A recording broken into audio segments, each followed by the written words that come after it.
자, 이제 나머지 볼까? 국학 이야기도 잠깐 볼게. 여기서 국학이라는 건 우리 국사, 우리 국어 이런 거 보는 건데 특히 국사 관련해서 우리 역사 관련해서 먼저 봐둬야 할 게 있어. 그게 바로 뭐야? 식민사관이라는 거야. 식민사관이 뭔데? 일제 식민 지배를 정당하게 내세웠던 역사관이야. 이걸 식민사관이라 불러. 식민 지배를 정당화하게 해서. 왜 그러냐? 잠깐 보여줄게. 그들의 논리는 그거야. 세상은 두 가지가 있다는 거야. 야만과 문명의 세계가 있다는 거야. 응? 우리가 강요했던 세계야. 문명의 세계가 바로 뭔데? 야만의 세계는 뭔데? 문명의 세계는 소위 말하면 가장 지옥을 친다면 서구야. 서양 여러 국가들. 그게 문명의 세계고. 야만의 세계는 어디 있거든? 아시아, 아프리카야.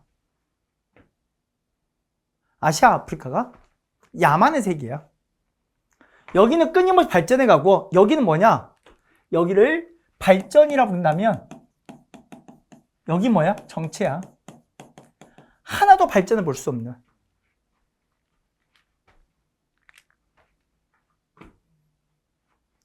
그럼 니들이 그 야만의 세계에서 정체돼서 벗어나려면 뭐? 이 발전한 이 문명의 세계를 이식받아야 한다요. 그래서 우리가 노력해줘야 한다요. 너를 이 정체에서 벗어나게. 그래서 이렇게 발전의 세계를 이동할 수 있도록. 그래서 우리의 법률이나 수많은 체제나 이런 것을 정치적 기후 이런 걸 이식해줘야 한다요. 그지 니들이 야만의 세계에서 벗어날 수 있다요. 그게 뭐의 지배 형태가 드러날 뿐이다요? 식민지 지배 형태로. 그러니까 식민지 지배는 부당한 것도 아니고 너에게 수탈도 아니고 우리가 너희들에게 베푸는 시혜다요. 은혜로운 세계다요. 그걸 일본이 말하냐? 세상은 이렇게 돼 있는데 아시아 국가 중에서 유일하게 이 서구에 다가간 세계 나라가 하나 있다요. 이게 서구뿐만 아니라 누구야? 이게 일본이다.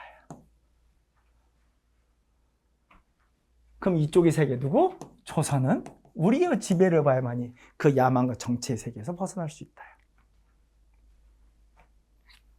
네 지난 역사는 야만과 정체의 역사였다. 반드시 우리의 지배를 봐야지. 너희들이 이런 문명의 세계. 그걸 얘들은 이렇게 표현했어.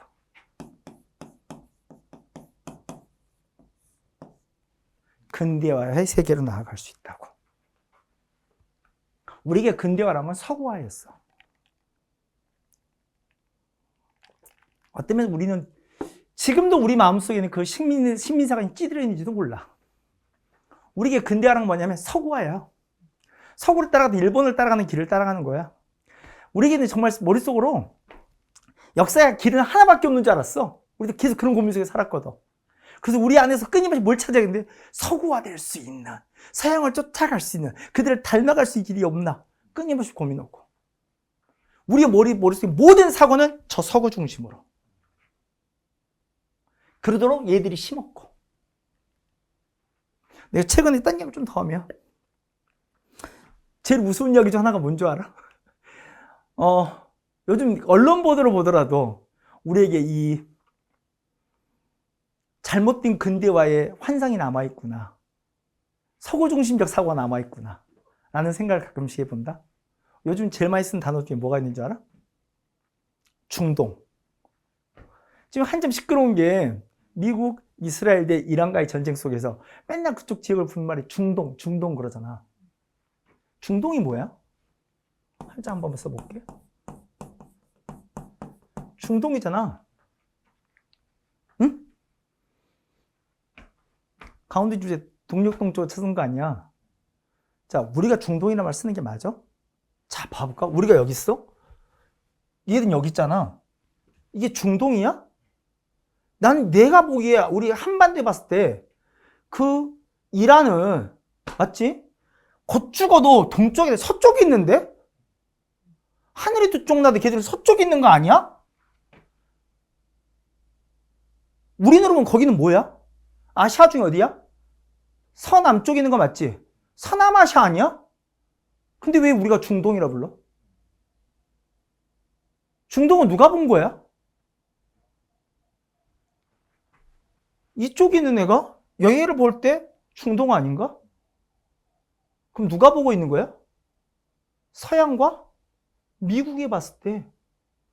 맞지? 이 이란과 그들이 세계에 있는 이 지역이 중동으로 보이는 거 아니야? 그리고 우리는 저 멀리 극동으로 보이는 거지. 가장 먼 동쪽에 있는. 이걸 우리 속에 그 어려운 말하면 그걸 오리엔탈리즘이라고 불러. 우리 머릿속에 잘못 깃들어 있는 굉장한 잘못된 근대화의 모습.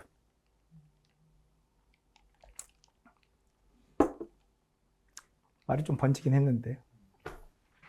아무튼 이런 머리가 왜 심어졌느냐? 맞아. 일본 그들이 심었어. 우리는 뭐야? 우리의 지난 세기는 야망과 정치의 세계였고 끊임없이 서구를 쫓아가고 서구를 쫓아갔던 일본을 쫓아가야만이 근대화될 수 있다 믿는.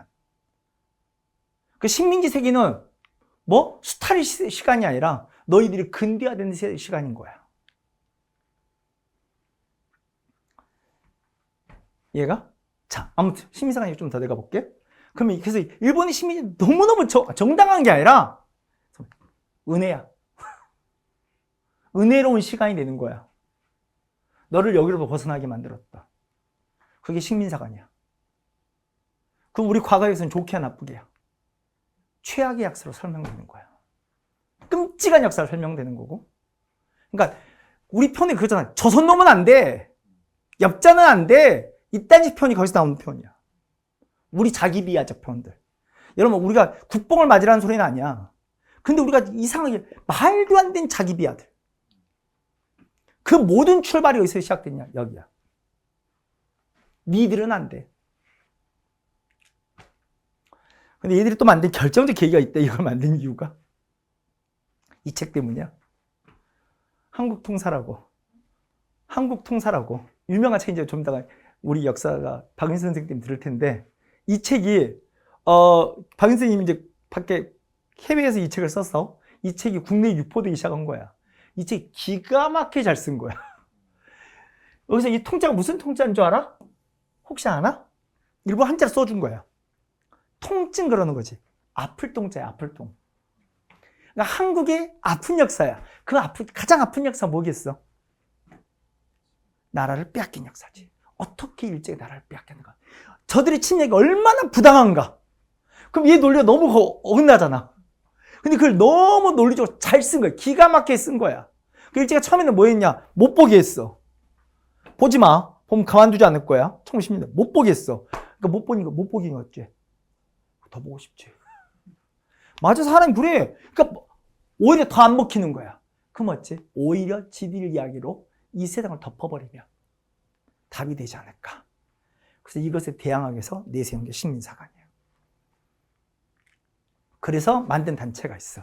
원래 1910년대 때 이 준비가 있었어. 이거 직후부터 있었던 거야. 먼저 조선 반도사를 만들어 보겠다는 준비가 움직임이 있었어. 그러다가 본격적 단체를 출범한 게 1920년대야. 단체 이름이 뭐라 나왔어? 조선사 편수회야. 그러니까 여기서 만들고 싶은 책이 뭔데? 이 책을 만들고 싶다는 거야. 조선사를 쓰겠다는 거야.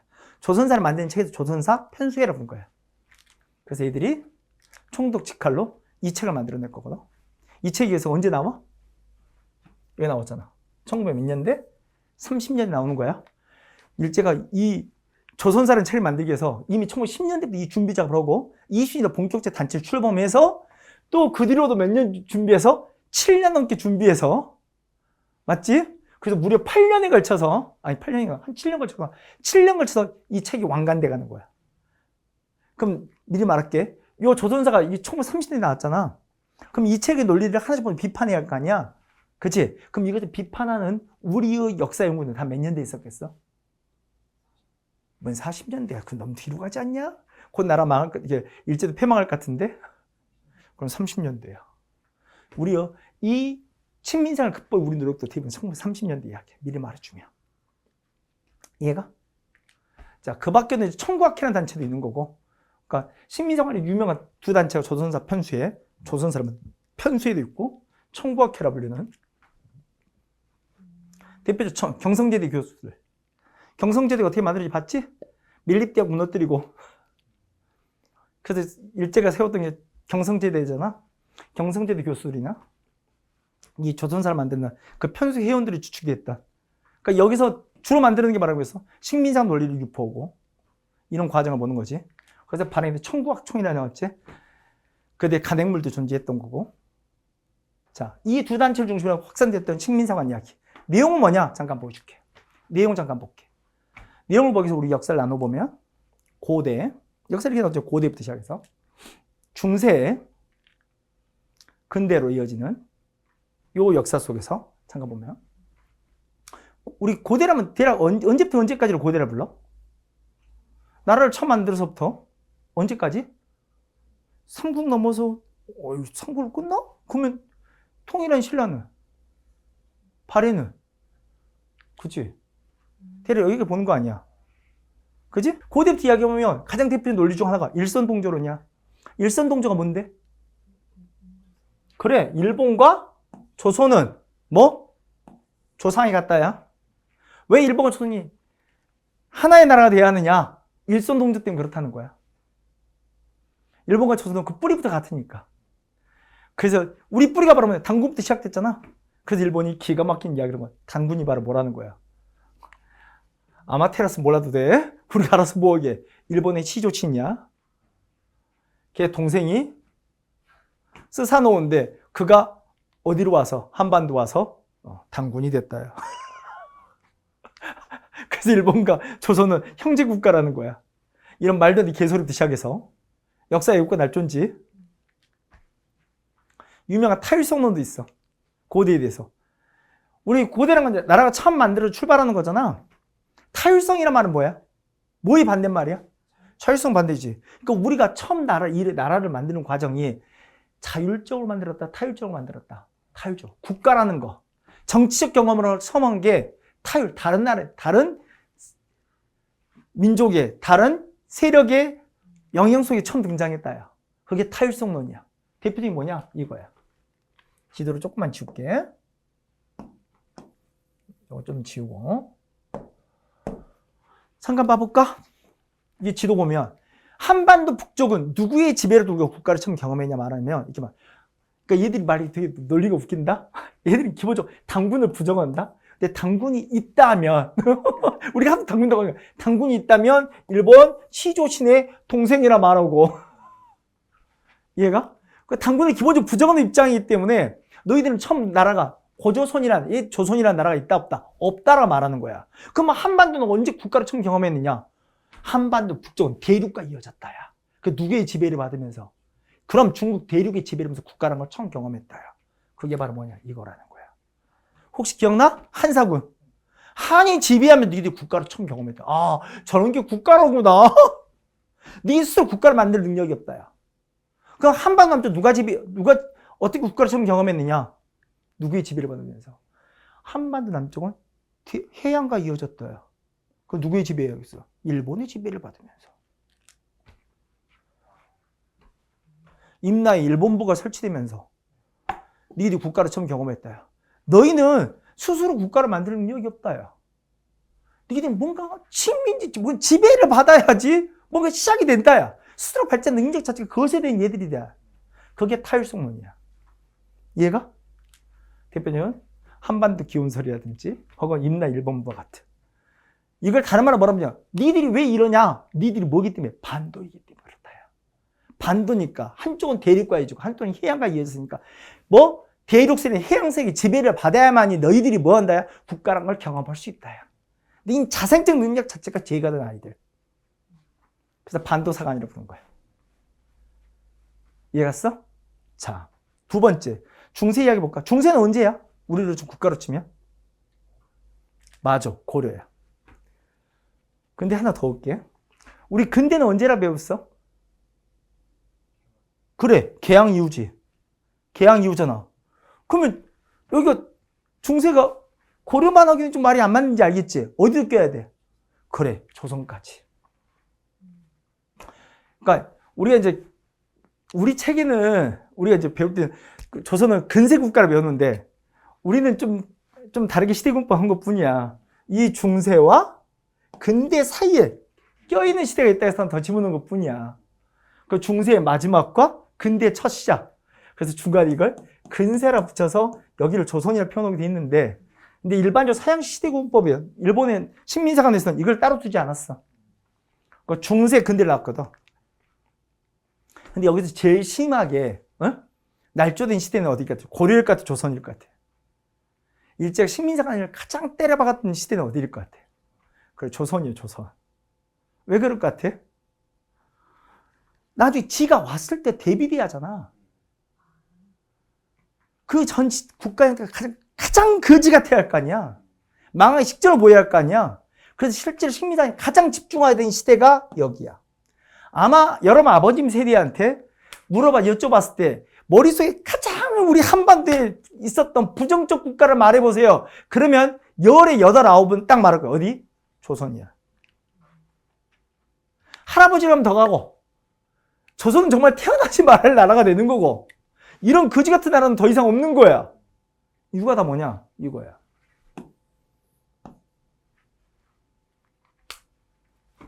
아니, 조선이 분명 문제점도 있고, 그렇지. 근데 그 실제보다 훨씬 더 폄하되었다. 이 국가가 바로 조선이야. 그럼 일제는 뭐라고 하냐? 그럼 이 중세시대, 고려부터 조선, 이 시대에 대해서 일제는 제일 웃기는 말은 이거야. 정체성론이야. 정체성론이 뭘 것 같아? 방금 말했잖아. 정치의 반대말은 뭐야? 발전이지. 그러니까 우리는 스스로 발전한 능력이 있다, 없다? 없다야. 정체돼 있다야. 이게 제일 웃긴 말이 뭔지 알아? 이제 개항에 대해서 일본이 우리를 문을 열고 들어오니까 걔들에서 우리가 근대가 됐다는 거야. 이식된 근대가 됐다는 거야. 이해가? 그럼 그 전까지 고려 조선은 어떤 상태였다는 거야? 정체되었어. 그럼 어디에 머물러 있다는 거야? 우리 고대는 이렇게 중국이나 일본의 지배로 국가를 처음 경험했잖아. 그 고대를 열었잖아. 그럼 정체되어 있단 말은 고려나 조선 여전히 어느 시대가 똑같다라는 거야. 그래, 고대에 머물러 있더라는 거야. 그게 정체성론이야. 개항전 사이는 일본의 고대의 촌락경제 다를 바 하나도 없더래. 아니, 우리 옛날 떠날 때 보고 나서 다시 1000년 뒤에 와서 보니까 요것도 고대로네? 그래서 마음이 너무 아팠다. 여전히 이들은 고대구나. 얘들은 중세라에 경험하지도 못했구나. 우리가 노력하지 않으면 얘들이 영원히 이렇게 살겠구나. 빨리 우리가 근대화된 문명을 이식시켜줘야겠다. 그래서 우리가 뭐 해야겠다? 다시 식민지를 지배를 해줘야겠네. 이게 그들의 논리야. 다른 말로 이 정체성을 너희는 뭘 경험하지? 중세를 경험하지 못했다. 니는 여전히 정체란 말, 고대에 머물러 있다는 이야기잖아. 너희들은 그냥 두면 끝까지 평생 죽을 때까지 고대로 살 거다. 한반도는. 그래서 우리가 그게 너무 마음 아파서 이랬다. 그럼 니들이 그렇게 머무를 수밖에 없는 이유가 뭐냐? 니들은 안 되더라. 니들이 왜 발전이 안 되고 정체돼 있냐면 니들 평생 뭐 하더라야? 쌈질만 하더라야. 타고난 종자가 잘못돼서 너희는 유전자가 잘못됐다야. 그래서 니는 싸우는 게 일이고 맨날 지지보고 싸우고 맨날 이게 당파성이기 때문에 발전이 없고 정체돼 있더라야. 그 특히 조선 정치 보면 파당과 정쟁, 당쟁의 싸움이 그 자체 이상도 아니더라야. 그러기 때문에 니들은 뭐 할 수밖에 없다야. 파멸할 수밖에 없다야. 그래서 우리는 지금 우리가 여기 와서 너희를 지배하는 거 잘못된 게 아무것도 없다야. 왜? 어차피 조선은 망할 나라였다야. 저절로 망하기 때문에 청나라가 집어갔든 일본이 집어갔든 러시아도 누군가 집어갔다야. 떨어진 물건이었다야. 그런데 우리 일본이 좀 더 빠르게 잡았을 뿐이다야. 버려진 물건, 주인 없는 물건. 그걸 집은 게 뭐가 그리 잘못이냐야. 그 덕분에 니들이 우리에서 개항되어서 식민지로부터 식민지가 되어서 근대화되지 않았냐야. 이해가? 이게 일본의 기본적인 식민사관의 논리야. 식민사관이 뭔 말하는지 알겠어? 그래서 식민사관에는 맞아. 우리 근대전 역사를 굉장히 부정적으로 인식하는. 가장 유명한 게 조선을 대상으로 당파성론이나 정체성론. 고대로 치면 타율성론. 심지어 역사를 완전 날조한 일선동조론까지. 이런 논리들이 존재했던 거고. 구조 이해갔어? 이런 걸 만들어낸 단체가 바로 일서 있는 책이 바로 조선사라는 책이야. 그걸 만들어 조선사 편수에도 있었고 이 출신들이 만든 또 학회로 청구학회라는 단체도 있었던 거예요. 청구가 바로 우리 땅을 가리키는 말이거든. 그러니까 한반도 안에 관련된 학회라는 거야. 이런 단체도 있었던 거고. 이해가지? 근데 내가 많은 학생들을 보면서 참 그 논쟁으로 싸우면서 힘들었던 게 이 당파성 논이지. 그래서 내 수업 중에 제일 열심히 하는 게 붕당 정치론이야. 더 나가서 한마디만 더 할까? 그럼 일본 안 싸웠니? 걔들은 우리는 논쟁하고 말로 싸웠다면 걔들은 어째? 실제로 칼로 목 빼고 싸웠어. 그것도 수백 년씩이. 웃기지도 않는 이야기잖아. 근데 거기 찌들어서 우리는 안 돼. 우리는 맨날 싸워. 아니 더 나가서 한마디 말할게. 전에도 한번 이야기했지만 갈등이 나쁜 거야? 우리가 이 식민자가 때문에 나도 갖고 있던 가장 잘못된 생각잖아. 한때 나도 어렸을 때 꼬맹이 때 클 때는 갈등은 굉장히 나쁜 걸로 알았다. 그렇게 또 교육을 시켰다. 알아? 우리 과거 독재 정권에서는 끊임없이 갈등은 부정적인 걸 가르쳤다. 갈등은 있어서는 안 되는 것처럼. 갈등이 나빠? 갈등이 부정적인 거야? 아니 사회학 공부하면 갈등이 뭐 배워? 순기능과 역기능 배워. 갈등이 분명히 역기능이 있지. 잘못하면 어째? 세상을 사회를 파멸시켜. 분열시켜서. 맞잖아. 근데 갈등이 순기능은 뭐야? 이 사이의 문제가 뭔지 알게 되는 거잖아. 그걸 알아야지 우리가 제대로 된 통합이 되는 거 아니야? 그 사이가 그 갈등을 치유하는 과정에서 뭐 한 거야? 한 단계 더 발전해 가는 거 아니야?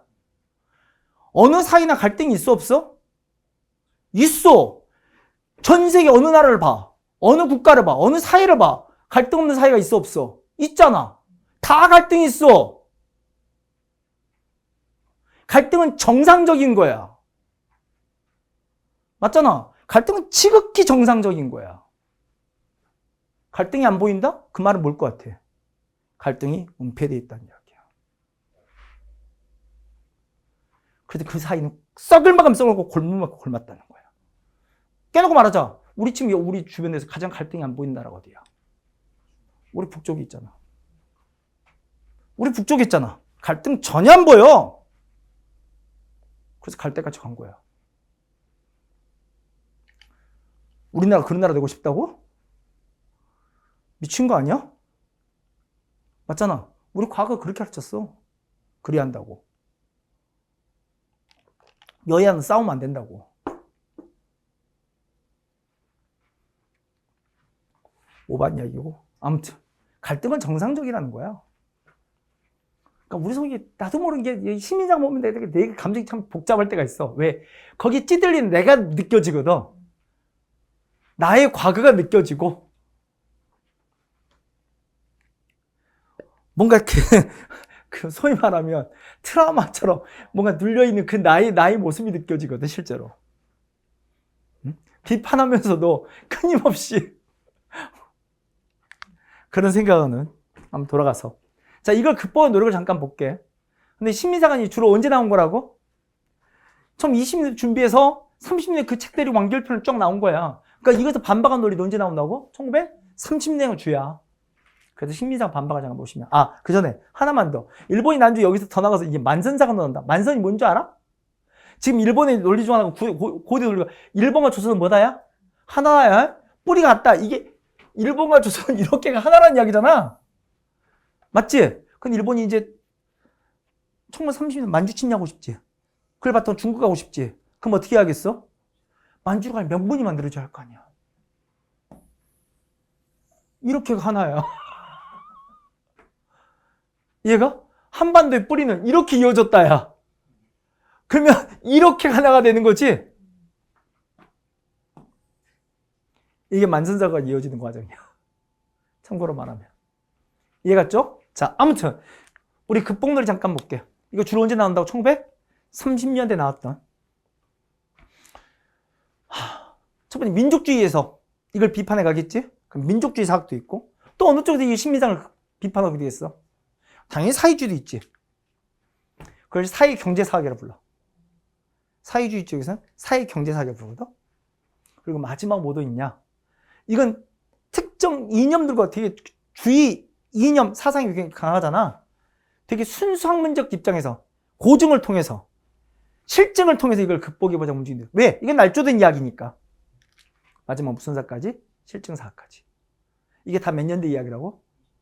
그래, 1930년대로 생각하면 돼. 다 1930년대인데 이게 전부 다 30년대 이야기야. 근데 딱 두 분만 빼고, 딱 두 분이 누구냐? 민족주의 사학자 중에 두 분이 있어. 왜? 이분들은 이미 합병 전부터 활동하셨기 때문에 30년을 넘어가시는 너무 몸이 연약하셨어. 돌아가실 거야. 1920년대 30대 초에 돌아가실 거야. 대표적인 분이 누구냐? 박은실. 응? 또 누구? 신채호. 이 두 분을 제외하고 나머지 다 몇 년대 인물들이야? 30년대야. 그리고 특히 민족주의사학에서는 1930년대 되면 이런 운동도 있었어. 우리 걸 찾아보자. 그러니까 특히 얘들이 말하잖아. 식민지의 핵심은 뭐? 따라갈 하나의 길이 있다고. 그게 서구. 그게 근대라고. 거기에 서구와 같은 레벨의 일본이 있는 거라고. 이거에 대해서. 아니, 역사의 길이 하나만 있는 건 아니잖아. 우리 안에 찾아보자고. 서양과 다른 길을. 그런 싹이 있으니 우리 걸 파보자고. 그게 조선학 운동이라고 부르는 거야. 민족주의학 조선운동이라고 불리는 그런 분들이 이름이 좀 낯설지.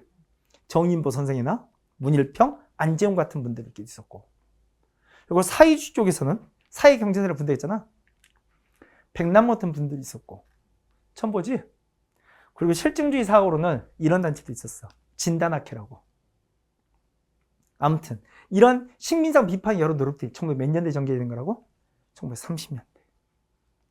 딱 두 분 빼고 박은실과 신채호 빼고 다 30년대 전개됐던 여러 이야기들 하고 이제 출발하는 거거든. 그래서 우리 식민상 극복의 첫 번째 노력에서 우리가 민족주의 사학부터 볼 거야.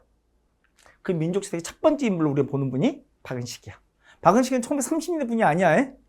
이건 1920년대 돌아가신 분이야. 참고로 30년대를 보지도 못 오셨어요. 정 말하면. 왜 이분 뒷이야기를 한번 본 적이 있잖아. 이 양반이 마지막 양념이 뭐야? 대한민국 임시정부 제2대 대통령. 맞잖아. 이승만을 탄핵하고 제2대 대통령 취임한 게 바로 박은식이잖아. 그 박은식은 욕심이 없었지. 그리고 뭐 있어? 임시정부의 통합을 위해서 지도체제를 바꾸잖아. 기억나? 내각제니 집단주의 이렇게 하는 거 과정 받던 거 맞지? 그 개헌을 주도했던 건 이분. 그리고 돌아가셨어. 딱 거기서 끝난 거야. 그리고 백암이라든지 혹은 태백강로라든지, 태백이라면 우리 이제 백두산을 말하는 거야. 우리 전기에 미쳤다는 거지. 광로 써있다는 이야기는. 아무튼 자, 이분 이야기 역사 연구부터 먼저 볼게. 보자. 첫 번째, 이 양반은 이제 역사를 보는 기본적 얼기야. 기본 구조야. 세상은 뭐가 돼요? 우리 혼백이란 말 들어본 적 있어? 혼과 백. 혼백 들어본 적 있어? 나라에도 혼과 백이 있다는 거야. 그 국혼과 국백이 있다는 거야. 그럼 혼백이 뭐야? 다시 말할게. 국혼은 혼은 맞아. 그럴 때 정신을 말하는 거고, 백은 바로 뭐냐? 형태를 말한다. 야. 나라에도 정신과 형태가 있다는 거야. 맞아. 그 구체적 형태가 바로 나라인 거고, 그 정신이 바로 뭐냐? 역사라는 거야. 나라를 구성하는 요소에 있는 형태와 정신이 있는데, 그걸 혼과 백으로 나눠서 볼 수 있는데, 지금 우린 뭘 잃어버렸어? 지금 일제강점기 뭐? 백을 잃어버렸지. 맞아? 형태를, 이 나라를 잃어버린 거야. 지금 남아있는 건 뭐야? 혼이야. 정신만 남아있는 거야. 그 정신만 잘 유지할 수 있으면 나중에 뭘 되찾을 수 있다야? 백도 되찾을 수 있다야. 혼백은 같이 갈게.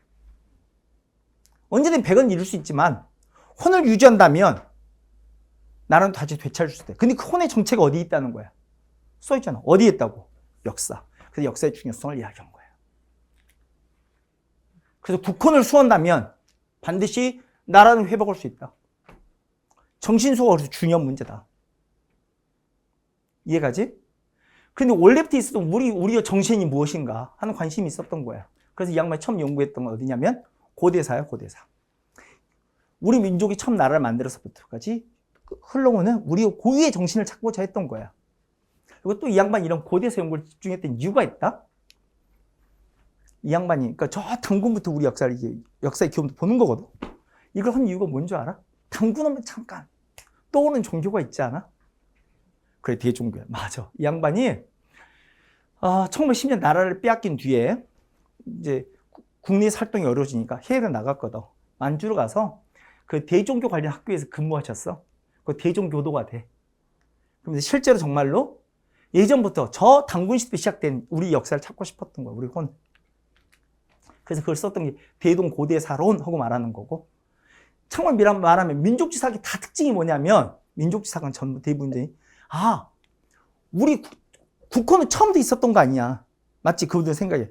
예전부터 있었던 우리 정신, 국호, 이걸 찾기 노력하는 거야. 그래서 이 혼을 다시 예전부터 있었던 이 국호를 되살리자. 이 정치를 되살리자 하는 게 민족사의 특징이야. 그 민족사학은 관심 있는 시대가 다 어느 시대야? 다 고대사야. 뒤에 보는 민족사학자 다 보면 전부 다 고대사 집중이야. 그래서 끊임없이 뭘 찾자야? 우리 속에 있는 뭘 찾자야? 민족 정신. 그 민족 정신을 다양한 형태로 부를 뿐이야. 그걸 박은식은 뭐라 부른 거야? 역사로 부른 것 뿐이야. 그걸 민족 혼하고 부른 거고, 혼이라 부른 거고. 이해가지? 근데 이 양반이 더 유명한 이야기는, 그래서 이 고대사 연구도 있지만, 근대사 연구가 꽤 유명하다? 민족사는 다 고대사 연구인데, 정신 찾기 노력인데, 이 양반 근대사가 꽤 유명하게 된다? 왜냐면, 나라 뺏기고 나서 그 역사를, 어떻게 우리가 나라를 뺏겼는지 그 과정을 없이 기록할 필요가 있다고 생각하거든. 그게 빅히트를 친 거지. 혹시 기억나 그 책이 뭔지? 이 책 보지 않았어? 한국 통사라고. 이 통이 무슨 통짜리 있어? 아플 통짜리네. 통증이라고, 통증. 한국이 가장 아픈 역사가 뭐야? 나라를 빼앗긴 역사잖아. 그러니까 소위 계양리가 어떻게 나라를 빼앗겼는지 쓴 게 한국 통사야. 그래서 일본의 식민 지배가 얼마나 부당한지를 낱낱이 밝힌 거야. 그러니까 일본한테 그게 가장 아픈 고리가 된 거야. 일본은 자신의 식민지에 정당화 막 떠들고 다니는데 박은식 이 책을 통해서 정나라에 까발렸던 거거든. 일본이 어떻게 부당하게 이 나라를 먹어치웠는지, 대한민국을 먹어치웠는지. 그래서 낱낱이 밝혀 쓴 거야. 그래서 이 책을, 이 유포를 막기 위해서 못 보게도 하지만 다른 인식을 심어줘야겠다. 그래서 준비한 게 바로 뭐냐면 식민사관이야. 일제가 식민사관을 만들게 된 결정적 계기에 출발이 됐던 책이 이 책이야. 그게 그 유명 한국통사. 이게 너무 잘 썼던 거야. 내가 말했잖아. 원래 못 보기 하면 더 보고 싶어진다고. 근데 일제가 못 보기도 했지만 물타기 하잖아. 전형적 물타기 작전이 식민사관이었다고. 그 이 부작이 뭔 줄 알아? 나라를 빼앗기 이렇게 아픈 역사지. 그럼 그 다음에 우리 뭐 봐야 돼? 하지만 그걸 극복하고 우리 나라를 되찾게 하고 우리 피 흘리는 역사를 써야겠지. 그래서 이 부작이 이거야.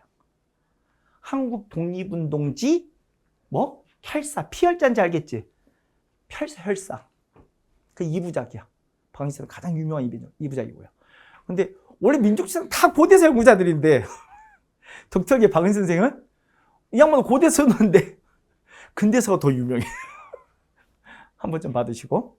근데 이분은 단순히 역사학자를 넘어서 너무 중요한 활동들이 많이 있기 때문에 그 나머지 활동 잠깐 보면 박은식 기타 활동들을 잠깐 보시면 사상은 방금 말한 것처럼 이 양반 만주 강제병합 이후에는 만주 가서 이 대종교 관련 학교에서 근무했다 했잖아.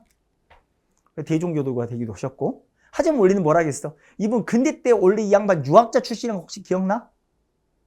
기억이 안 나? 원래 이 양반 유학자 출신이야. 그래서 근데 유학에서도 이렇게 말했지. 기존에 성략적 유학에 반대했다. 맞지? 너무 이론 중심에. 왕 중심에.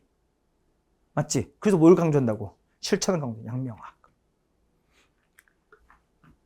그래서 일제가 이 당시 유학을 뒤에 보면 이제 문화편에 유학을 친일화시키기 위해서 조직했던 게 대동학회라는 게 있거든. 뒤에 볼 거야. 대동학회라는 게 있어. 그걸 넘어서 조직한 게 뭐고? 대동교. 대동이란 말이 계속 붙냐 이유가 뭐냐면 혹시 고등학교 때 윤리했어? 했어? 공자가 꿈꾸는 세상이 뭐야? 알아? 대동사회야. 모두가 더불어 사는 대동사회야, 대동사회. 알아? 그래서 유학자들은 대동이란 말을 써. 그들이 꿈꾸는 세상이야. 모두가 더불어 사는 대동. 근데 일제가 조직한 건 대동학회고. 그래서 이거 대항학에서 박은식이 조직한 건 대동교야. 그래서 대동교 한번 좀 봐두시고. 그리고 이 양반 양명학자랬잖아. 그 유학이 어찌한다는 거야? 기존 유학이 문제있다는 거잖아. 유학을 어찌한다? 개혁이 한다. 혹시 기억나? 유교? 구신론. 신자가 새로 신자잖아. 새로움을 구한다는 이야기지? 그 말은 유교? 개혁론이라는 이야기지? 그래도 기존의 성리학주 유학을 뭐로 바꾸자는 거야? 양명학주 유학이 돼야 한다. 이게 박은식의 주장이고. 그치? 그리고 이 양반 또 어디서 활동했다겠어? 언론 활동했다니까. 근대 때 여러 주요 신문, 황성신문, 대한매일신보 활동했던 거고. 이 양반이 나중에 이걸 소개해. 이 신문사에 소개했던 후배가 있어. 그 후배가 누군지 알아? 그게 신채호야. 그 신채호도 실제 언론인으로서 굉장히 이름을 날리기도 해. 그도 활동했던 신문이 처음에 황성, 나중에 대한매일신보, 나중에 보기도 할 거야. 그리고 단체로 치면 이 양반 만주에 넘어서 내 중국 관내로 넘어가잖아. 중국 관내에서 활동했던 나이 드신 노장파에 속했다고. 혹시 기억나? 그래서 동제산업단체 기억나? 기억이 가물가물하지? 그 밖에 신한혁명당도 기억나? 가물가물해. 신한청년당은 기억나? 그치? 여기서 활동도 있고. 그리고 대한국민노인동맹단 혹시 기억나? 아니, 여 단원이 나중에 일본 그 사이토 총독한테 폭탄 던졌던 거 강우규라고 65세 기억나? 일본 너 처음에는 놓치고 말았던 설마라고 생각했던 65세야. 누가 만드시겠어? 노인분들이 만들었다니까? 노인동맹단. 맞아. 이 단장이 이분이야. 그 노인당 동맹단에 그 연해주 지부, 그 지부장이 강우규야. 그분이 이제 국내로 들어와서 의거한 게 바로 강우규의 사이토 총독 암살 미수 사건인 거야, 실제로. 자, 그리고 대한민국 임시정부 제2대 대통령이라는 거, 그것도 보신 거고. 그래서 이제 이승만 탄핵 이후에 2대 대통령으로 임시정부 체제를 바꾸신 게 박은식이다 라고 배운 거고. 기억나죠? 자, 우리 박은식 선생 이야기를 한번 봤어. 민족지상이 기본적으로 뭐라는 거야? 민족 정신 강조한다고. 이것을 좀 더 촘촘하게 짠 사람이 누구냐? 이분이야. 누구? 단지 신채호야. 그의 호를 보면 이래. 원래는 출발에 이거 비슷한 말을 어디서 뭐 아는 단어가 있잖아. 뭐야? 일편단심이지. 그런 삶을 살겠다는 일편단생을 불렀고, 그 단을 따라서 어째 자기 호를 단제라 부르게 됐다. 그 단제 신채호야. 이게 불글단자잖아. 변하지 않은 하나님의 마음. 그 단제야, 단제. 자, 단제 신채호 선생. 이 양반이 세상을 보는 기본 관점이야. 세상은 어떻게 보이느냐? 이렇게 보는데. 역사라는 건 뭐냐? 아와 비아 사이에. 아가 뭐야? 우리 민족. 비아가 뭐야? 아가 아닌.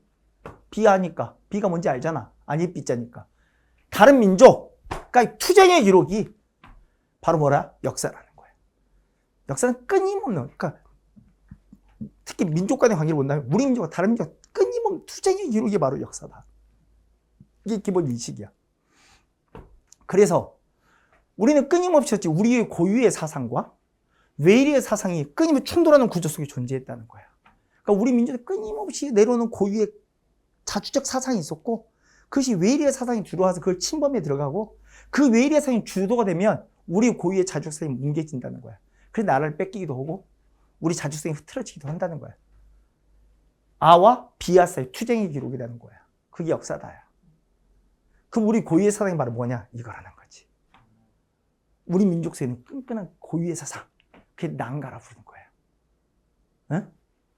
그리고 외리의 사상이 바로 뭐냐? 중국에 들어왔던 유교라는 거야. 유학이 바로 외리의 사상이다. 이게 사대성을 띠고 있고, 우리 고유의 자주성을 띠고 있고, 맞아? 이게 계속 지켜지면 나라가 유지되고, 이게 여기에서 침범당하면 결국 나라가 외세계 나라를 빼앗게 되고 국가의 힘이 무너지게 된다는 거 실제로.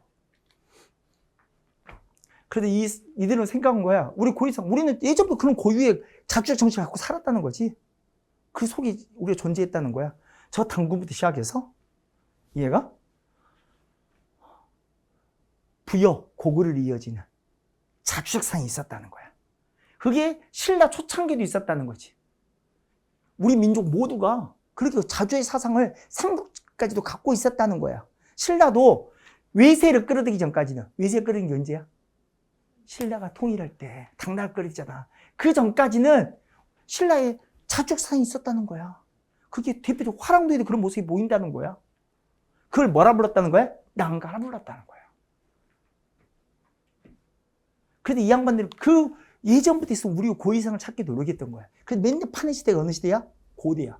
자, 당구부터 우리는 어떤 고유의 자주적 사상을 갖고 있었는가? 이걸 찾고 있어야 돼요. 그걸 누구? 박은식은 혼이라 부르고 신채호는 낭가라 부른 것 뿐이야. 이해가지? 그래서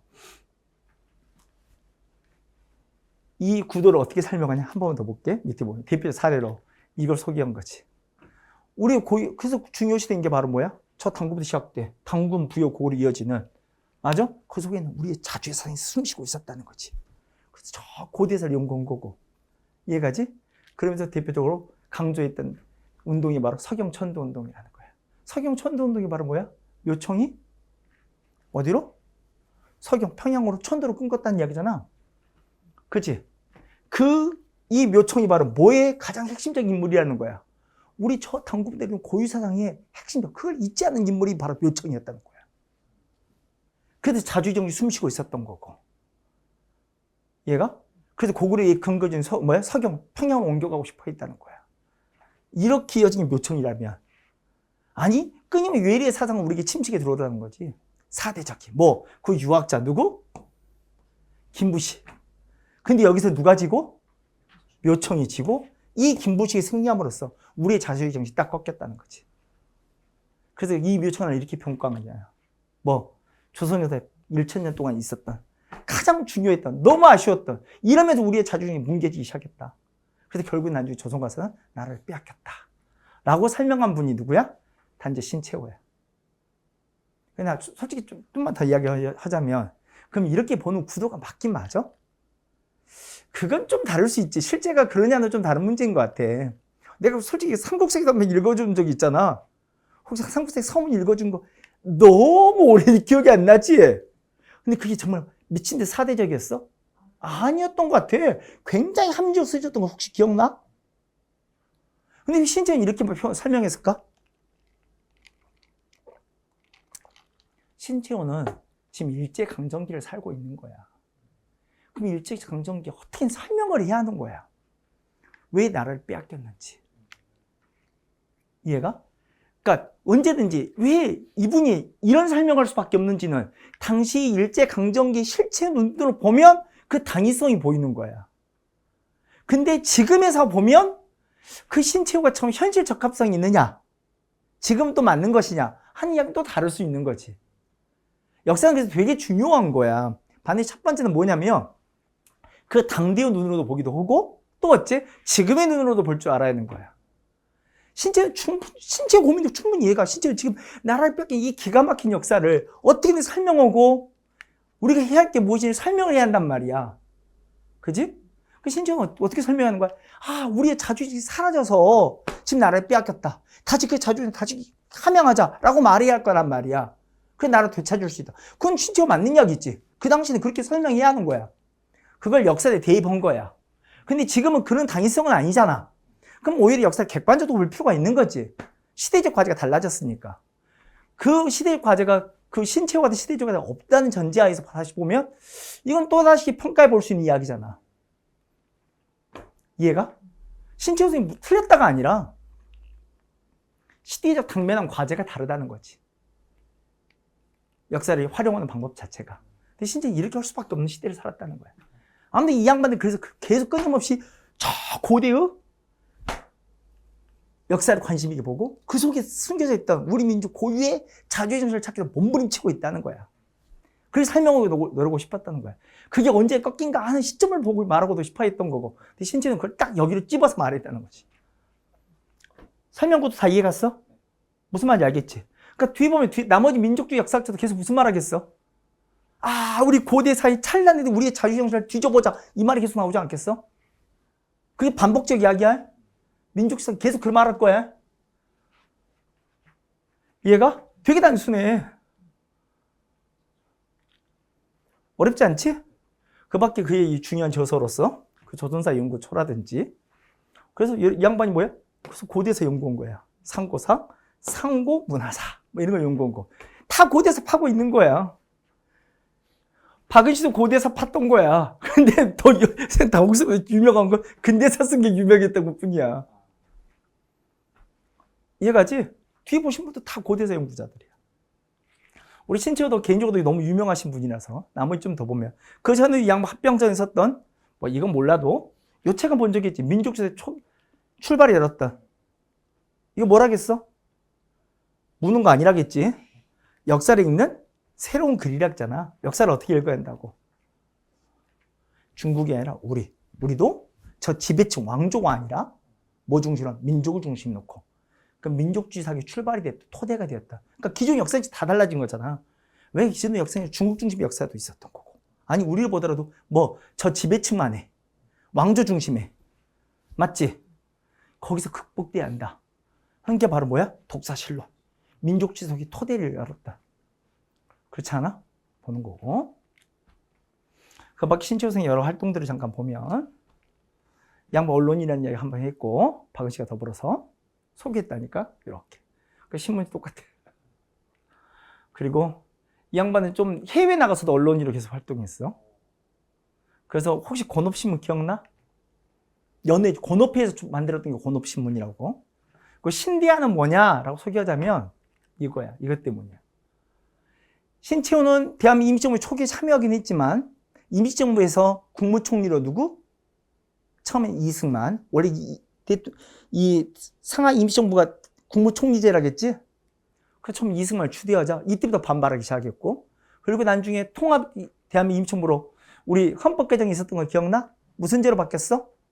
대통령제로 바뀌었잖아. 그래서 이승만 대통령제로 가잖아. 대통령으로 가잖아. 그래서 이승만 뭐야? 대한민국 임시정부로 박차고 나간 거야. 이건 아니다. 이런 걸 주장한 자를 우리 정부의 수반으로 받아들일 수 없다. 그래서 이분이 따로 활동한 거야. 임시정부 벗어나서. 임시정부 신문이 그때 독립신문이었던 거 혹시 기억나나? 굉장히 힘든 이야기야. 독립신문이었던 거야. 그 독립신문에 대항한다고 따로 신문을 만든 거야. 그래서 독립 대신 대안을 쓴 거야. 신대안 하는 신문을 발행하기도 했고. 소개하자면 그리고 이승만이 이끄는 대한민국 임시정부 정말로 완전히 망가졌잖아. 임시정부 새로운 길을 모색해야 하잖아. 제대로 된 노선을 찾아야 하잖아. 그래서 국민대표 소집을 요구했던 신채호 선생 이야기도 잠깐 본 거고. 그리고 이분은 의열단 선언문 썼던 거 기억나? 의열단의 강령 썼던 거. 그게 조선혁명선언. 그래서 그 이 속에 담겨있는 사상은 뭐라겠어? 민중의 직접혁명을 강조했던 무정부주의라 배웠던 거야. 그러니까 신채호 선생은 뭐로 강한 나중에 무정부주의자로 발전해갖고. 그러니까 내가 말했잖아. 우리 근대 시대, 근대 일제강점기를 살았던 분들이 하나의 사상을 표현해서는 안 돼. 신채호 선생한테 첫 번째가 뭐냐면, 원래는 뭐였을 것 같아? 성리학자야. 원래는 성균관 박사 출신이야. 성리학자야, 성리학자. 그리고 좀 더 개혁적인 유학자로 바뀌었다가, 우리 가만 보니까 이 양반 이렇게 상고사 팠지. 그러면 어느 종교와 관련이 있을 때 딱 보이지? 어느 종교일 것 같아? 대종교야. 대종교로서 활동도 했고, 그리고 이쯤에 또 무슨 주의라 발전한 거야? 무정부주의자가 되게 된 거야. 그러니까 여러분이 일제강점기에 신채호의 사상을 하나만 말씀해 주세요 라고 말하면 말할 수 있어 없어? 없어. 내가 심지어 가장 극단적 케이스를 한번 소개하지 않았어? 김구 선생 이야기하지 않았어? 김구는 원래 동학부터 출발했다니까? 한때 스님도 오셨다니까? 이 마곡사에 승려도 있어 실제로. 동학의 접주기도 있고 주요 간부야. 마곡사 스님도 있고 신민의 간부도 있어. 개신교도야. 그리고 논란은 약간 있지만 돌아가실 때는 천주교도로 돌아가셨다는 게 파다해. 그럼 이 양반 종교가 도대체 뭔데? 이게 근대를 살아갔던 사람들이 중요한 특징이야. 그게 이상할 게 없는 거야. 그들은 끊임없이 새로운 문문들을 보면서 그게 조금이나 이 땅에 어떤 게 도움이 될 건가에 대해서 끊임없이 갈등하고 고민했던 사람들이야. 이 나라에 도움이 되는 게 도대체 뭔지, 이 민족에 도움이 되는 게 뭔지 끊임없이 사상적 갈등을 고민했다니까. 근데 근대식의 사람을 넌 이거야, 저 사람 무조건 이거야 라고 단칼에 잘라내서 매도하고 이런다는 게 그건 정말 웃기는 이야기 중 하나야. 이거 근대를 이 시기를 공부했던 사람들이면 그렇게, 지금 우리 그렇지 않잖아. 하지만 그때는 그렇게 보면 안 되는 거야. 단언해서 이 사람 무슨 사상에 가진 사람이야 라고 말할 수가 없어. 여러분 보는 각도가 너무 달라. 내가 진짜 쇼킹한 게 난 여기 뭔지 아니?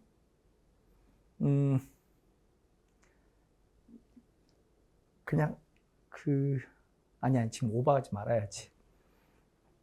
대한민국 재헌헌법 읽어보면 굉장히 당혹스러울 거다. 첫 번째 헌법 읽어보면 굉장히 당혹스러울 거다. 진짜 우리나라 헌법인지 의심스러울 거다. 내가 나중에 지금 미리 소개해줄게. 대한민국에서 그 대한민국 정부 수립의 가장 우파 정당 한국민주당의 당 강령을 한번 읽어줄 거야. 가볍게. 내가 막 그때는 말하지 않고. 그리고 여러분들 물어볼 거야. 미리 말한다. 이거 우파 정당한테 좌파 정당한테 물어봐. 여러분 뭐라 말할 것 같아? 100% 좌파라 말한다.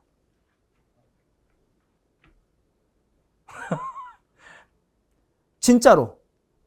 내가 진짜 아예 어느 당 강령이라 말하지 않고 자연스럽게 꺼내서 한번, 여러분 지금 이 말을 뒤집고 또 한 번 걸 거야 진짜로. 아는데 이미 답을 들었잖아. 근데 한국민주당 말하지 않고 당 강령 한번 쭉 읽어줄 거고 한번 들어보라고. 여러분들 듣고 나면 무조건 100% 좌파 정당이라고 부를 거다. 근데 거기 그 당이 당시 우리 대한민국 지역에서 가장 우파 정당이야.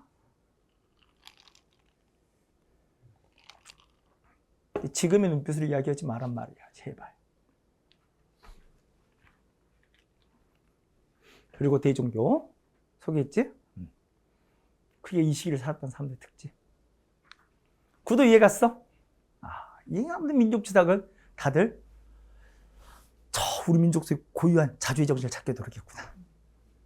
그 다음에 저 고대에서 연락받구나. 얘가 그 흐름이 또 있다야. 이제 우리 박은지가 신청은 1930년대가 아니라겠지. 이제 본격적으로 1930년대 민족주의사가 볼 거야. 그 운동을 뭐라 하냐면 조선업 운동이라 불러. 이 조선업 운동하는 사람들도 다 어느 시대를 판 거야? 고대에서 판 거야. 고대에서 못 찾고 싶었던 거야. 우리 민족 정신 찾고 싶은 거야. 자주적인. 이해가지? 그걸 찾는 게 목적이야. 근데 근데 이 30년 이 민족주의사가 조선업 운동을 보게 되느냐? 이유가 뭐냐? 그걸 잠깐 보자는 거지. 잠깐 볼게. 조선운동은 1930년대 전개된 건데 민족사의 한 일부 모습이야. 자, 이거 하게 된 이유가 있어. 계기가. 비탭집 민족주의자들 고민해서 출발한 거야. 우리 비탭집 민족주의 언제 봤지? 민족 위일당 과정에서 봤지. 민족주의자 타협적 세력이 있었잖아. 자치운동은 일제히 협력하는. 이에 반해 끝까지 비탭 주장하는 사람들이 있었잖아. 그치? 그들이 사회주의 손잡고 만든 게 뭐였어? 민족 위일당으로 신간해 봤잖아. 근데 그 신간해가 결국 어떻게 됐어? 해산된 거야. 그리고 좌익들은 어디 갔어? 사회주의자들은 농민운동, 노동운동 가서 그 농민조합 노동조합을 아주 시뻘겋게 물들였던 거 기억나? 적색 농민조합, 적색 노동조합 이야기를 본 거야. 1930년대.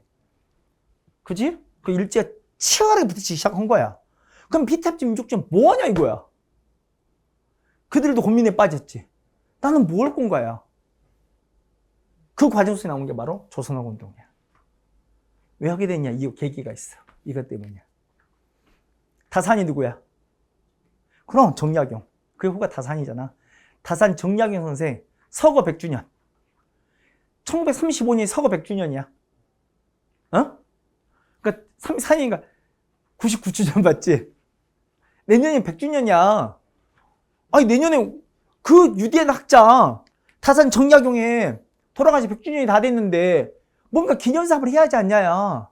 그것에 했던 유명한 그 주니어 책들을 모아서 전집을 내야 하지 않겠냐야. 그게 여유당 전서야. 우리 다산정리가 여유당이라고 부르기도 하잖아. 이 여유당 전서 판찬작업을 하는 가능 사업을 준비 중이었던 거야. 그래서 다산 정리학용 책을 다 뭐 수집하고 다시 읽고 책을 편찬하기 위한 준비 작업을 한 거야. 읽기 시작했어. 읽으면서 무슨 느낌이 들었을 것 같아? 아니, 다산 정리 진짜 훌륭한 학자인지는 알았는데, 대단한 학자인지는 알았는데, 내 생각과 좀 다르네? 뭐가 다른데? 아니, 조선은 성리학이 나는 줄 알았는데, 다산의 학풍은 내가 알 땐 성리학과는 뭔가 학풍이 좀 다른 것 같네? 일반적 성리학적 학풍은 꽤 다른데? 많이 다른 것 같은데? 다산이 왜 이런 생각을 갖게 됐을까? 다산 선생은 누구지? 학풍을 어디서 봤지? 차직의 이익이 보이고, 이익 학풍 어디서 봤지? 유용원이 보이고. 아니, 이런 생각을 가졌던 사람이 이 유용원 정리학에만 있는 거야? 아니, 옆으로 저는 다른 계열의 사람들도 보이네? 누구? 유수원이니? 홍대용이니? 박지원이니? 박재관이? 이런 일군의 학자가 있네? 아니, 좀 더 올라가니까, 아니, 저 위로 올라가면 무슨 이수광이니? 뭐 독특한 사람들이 보이네? 이 사람들 우리가 말하는 성리학자라 말하기엔 좀 다른 사람들 아니야? 굉장히 많이 다른데? 하는 고민을 싹 트기 시작한 거야. 여기 시작됐던 이야기가 점점 번져서. 야, 이 학문은 우리 같은 조선의 학문이 아닌데? 그냥 되게 우리 역사가 근대성을 띈 학문들을 띄게 된 거 아니야? 무슨 후기 때 일찌감치? 우리 학문이 굉장한 주체성이 보이는데 그거 재인식하게 된 거야. 맞아. 실증과 고증을 이렇게 보기 시작하니까 우리는 뭐가 보인 거야? 주체성. 독자성이 보이기 시작하더란 거지. 새로운 게 보이더란 거야. 그래서 학문 이름도 뭐야? 조선학이야. 그 근대성이라는 게 저 서양부터 온 게 아니라 우리 안에 뭔가 새로운 시대의 모세가 움직임이 있었구나. 그게 우리 안에 있었구나. 우리 걸 파야지. 그래서 조선학이야.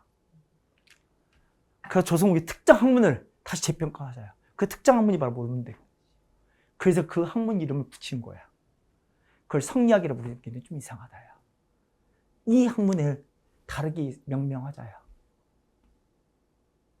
그들이 모두가 추구했던 뭐야?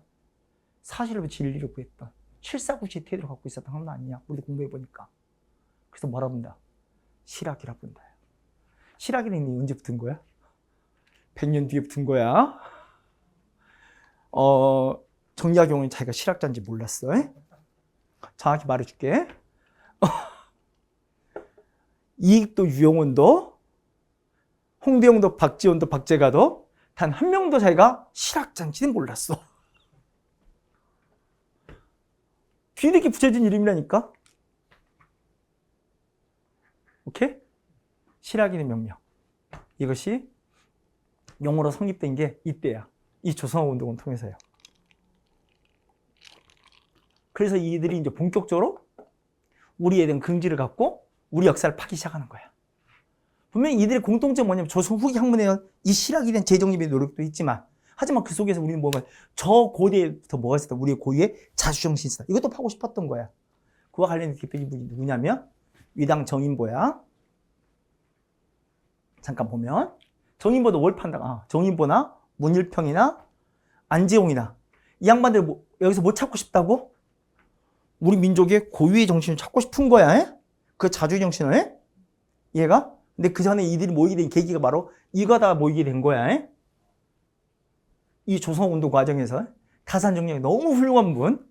그러면서 조선 후기 연구도 했던 거야. 실학에 대한 재발견했던 사람들이야. 이해가죠? 자, 우리 위당 정인보도 하는 게 뭐라고?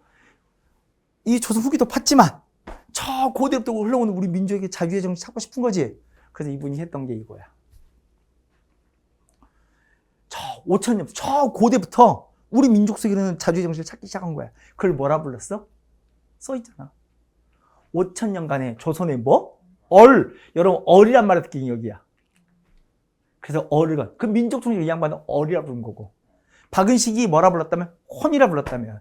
신치초가 뭐라 불렀다면? 난가라 불렀다면. 이해가지? 정인보가 뭐라 부른 거야? 얼이라 불렀다. 이해가시죠? 그 양반도 고대에서 연락 팠고요. 조선사 연구라는 책도 만들어 간행도 했고. 그리고 이 양반은 유명한 양명학자고요. 우리 지금 근대 때 양명학자 두 번째 듣는 거야. 누구도 봤고? 박은식 본 거야. 그래서 이 양반이 양명학자 유교 구신 유교를 개혁해야 한다. 혹은 대동교, 본교도 있지만 이 정인보 선생님의 말은 대표 양명학자고요. 이 정인보가 양명학자인지 이 호를 일부러 해서 써주기도 했어요. 여기에 양명학자인지 보여? 잘 모르겠어? 이거 위자인지는 알아?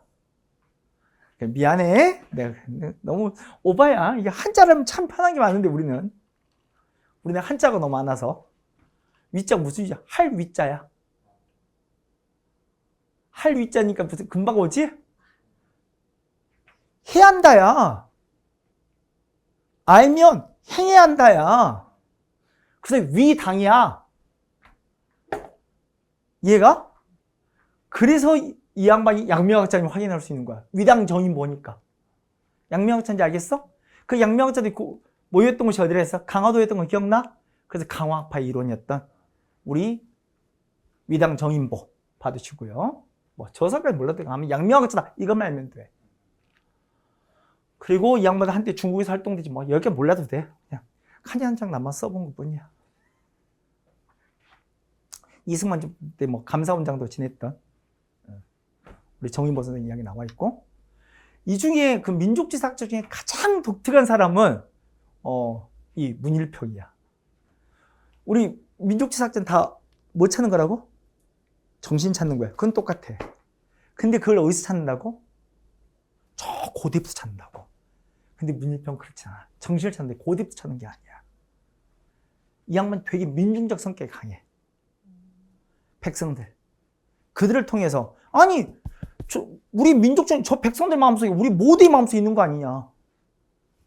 그러면 우리의 생각이 가장 쉽게 담겨 있는 곳이 어디냐요? 우리 말. 아니면 또 뭐? 우리 말이 쓰여져 있는 뭐? 우리 글 아니냐요. 저 한글. 예전에 훈민정음을 불렀다. 그냥 뭐 고대부터 파는 게 아니야. 얘가 민중사가 아니야. 우리 민중정신은 저 시대로 흐르느냐라 다수의 이야기를 찾아봐야 한다요. 얘가지. 그게 우리 말에 달려있는 거고, 그 말에 담겨있는 우리 글이 있는 거고, 그래서 훈민정음을 굉장히 중요시하는 거야. 이게 바로 뭐? 한자가 다른 거잖아. 우리 민중의 글자고, 이 민중의 글자로 창제한 게 바로 세종이 창제한 거잖아. 그치? 그 발현한 게 훈민정음인 거고. 그래서 그 훈민정음에 뭐가 돼요? 우리 민족 정신이 담겨져 있다. 우리 민족 정신의 결정체가 바로 훈민정음이다. 그걸 우리 문일평은 뭐라 하냐? 조선 심이라고 부른 거야. 표현들이 다 다른 것 뿐이지. 이 양반 고대사로 간 게 아니야. 다들 고대사로 저 이전부터 있었던 민족의 정신 찾게 노력했다며. 이 양반 그게 아니라 중요한 거. 우리 모두의 생각이 담겨 있는 건 우리의 말이고. 맞지? 그 말을 써놓은 게 바로 우리가 그린 거고. 그게 바로 우리 민족 정신의 결정체야. 라고 말한 게 문일평. 이 구조도 이해가? 그리고 이 양반은 굉장히 좀 다른 구조라서 외교사에도 관심 많았어. 그래서 우리 계양이부에 미국과의 외교사를 정리해놨던 대미관계 50년사 뭐 이런 것도 집필한 바 있었고, 보고 지나가면 되고요. 뭐 단체는 썩 중요한 건 아니야. 지나갈게. 그리고 마지막 안재홍 선생 같은 경우는, 안재홍도 뭐 찾고 싶었어? 민족 정신. 그래서 언제부터 본 거야? 다들 민족사가 저 고대부터 본 거야. 맞아? 그래서 이 양반 고대부터 본 거고요. 그래도 조금 차이가 뭐냐면 조선 상고사 감이야. 우리 조선 상고사라는 책 누가 썼는지 혹시 기억나? 방금 전에 봤는데 단재 신채호야. 단재 신채호 여러 저작물들을 연재해. 조선일보 연재한 게 이 안재홍 선생이야. 이 양반 사장일 때. 그래서 그걸 비춰본다고 그래서 조선 상고사 감이야. 이 양반도 고대편 연구하신 거고요. 그래서 민족 정신을 찾기 노력했던 건데, 근데 그 민족 정신을 뭐라 표현하진 않았어. 우리 앞에는 뭐 박은신 헌, 신채원 난가, 정인보는 얼, 문일평 심이라 불렀다면 이 양반 따로 부른 건 없어. 근데 다 고대사 연구자들이야. 그러니까 민족상 되게 단순하지. 다 고대사 연구자고 민족 정신 밝히는 거고. 얘가? 근데 문일평만 뭐 고대사 연구자가 아니고 그 민족 정신은 우리의 말과 글 속에 있다 생각했던 사람이고 외교사도 관심 많았고 이렇게 따라오면 알겠지. 다 됐어? 그리고 이 양반 방금 이 조선일보에 신채호의 여러 저작물들을 연재할 수 있도록 한 게 이 안재홍이 소개했고요. 그리고 이 양반 비탑적 민족주의자였던 거 기억나? 그래서 조선일보가 뭐 있어? 동아일보가 자치운동 쪽이라면 조선일보가 비탑적 민족주의의 한때 근거지라고 했잖아. 나중에 우리 그 박은모가 인수하기 전까지는 되게 대표적 비탑 민족주의 신문이 바로 조선일보라 했잖아. 그래서 신간회의도 참여했고 이 신간회의서에 반대하기도 했고 그 신간회의서 이후에 정말 고민 속에 빠진 거예요, 이 양반이. 우리는 뭐 할까? 그 과정에 조선업운동을 제창하기도 했던 거고. 비슷합적 민족주의 고민이라고 했잖아. 우리는 뭐 할 건가? 변절할 수는 없잖아. 끝까지 민족을 갖고 가야 할 거 아니야. 그래서 이제 이 양반들이 조선운동 했던 거고. 이해가지? 그리고 우리 해방 이후에 영운형이 주도했던 조선 건국준비회 이름은 들어봤지? 해방을 준비하고 있었다. 거기에 이제 부위원장을 참여할 우리 안재홍도 보는 거고요. 미리 말하면. 그러니까 이 양반 끊임없이 뭘 추구하는 사람이야? 민족의 단합과 통일이야. 민족의 단합과 통일이야. 한 번쯤 받으시고. 그래서 우리 지금까 봤던 민족지사학 한 번만 정리해 본다면 민족지사학의 특징이 이거야. 민족 정신 찾고 싶은 거야. 그래서 연락 보도에서 판 거야. 그 민족과 이 민족 내의 개인들을 따로 구분하지 않는 거지. 민족 하나의 단일체처럼 유기체처럼 본 거잖아, 실제로. 그지? 그리고 그런 고유의 정신을 저 고대 역사에 찾고 싶어 했던 거고. 그게 민족주의야. 그래서 민족 정신을 고양한 거 되게 긍정된 면도 있어. 그치? 하지만 문제점 뭔지 알겠지? 이걸 단일체로 보다 보니까 우리 민족 내부가 정말로 아예 갈등이 없어? 그 갈등 문제에 주목하지 않았던 거야, 실제로. 민족 내부의 여러 갈등들, 계급적인 문제들, 거기 주목하지 그냥 당별 단합만 강조했던 거야. 그래서 민족 정신을 강조하는 나머지 어째? 다른 민족과 다른 우리만의 특성 강조한 거 맞지? 민족의 특성 강조한 거 맞아? 그치? 이게 민족지사학의 문제점이었던 거야. 그래서 이걸 극복의 노력도 있었던 거야. 왜? 진짜 민족이 제대로 단합이 되려면 민족 정신을 말하는 것도 중요하지만 민족 내부의 갈등들에 대해서 주목해야겠지. 그렇지 않겠어? 거기 주목했던 사람이 누군지 알아? 이게 안재홍이야. 미리 말해줄게. 특히 이 문제가 언제 중요할 것 같아? 해방 이후에. 해방이 됐어. 일제랑 거대한 적은 사라졌단 말이야. 우리 진짜 똘똘뭉쳐서 하나의 뭐 통일된 자주적 민족국가를 건설해야 돼. 근데 우리 뭉치자 말만 해도 돼? 안 되지. 우리 내부에 진짜 갈등들을 다 해결해야지 진짜 똘똘 뭉치게 될 거 아니야. 민족지사학도 그 한계 넘어서야 한다는 거야. 우리 민족 내부의 모순과 갈등에도 주목해야 한다야. 그게 치유되면 진짜 하나로 통합될 수 있다야. 안재홍은 끊임없이 우리 민족이 하나 되는 길에 대해서 모색했던 사람이잖아. 이해가? 그래서 기존의 민족주의도 한 단계 더 나가야 한다 생각한 거야. 그걸 현대사에 나중에 본다? 그걸 이렇게 불러. 그래서 표현이 뭐야? 신민족주의야. 신민족주의 뭔지 알겠지? 민족주의는 맞아. 역사의 중요한 주체는 민족이다야. 그래서 민족주의 맞아. 근데 신민족주의란 뭐겠어? 민족주의에 뭘 극복하자? 한계를 극복하자야. 그럼 민족 내부의 모독 주목해서 보자야. 갈등 보자야. 모순구조 잘 보자야. 그래서 민족이 하나 될 수 있는 진짜 길을 찾아보자야. 이 고민을 이 양반이 해방 후에 끊임없이 가지고 사는 거야. 건준 때도 이런 고민을 갖고 살았고 그 뒤로도 해방군과 내내 이 고민 속에 살 거야.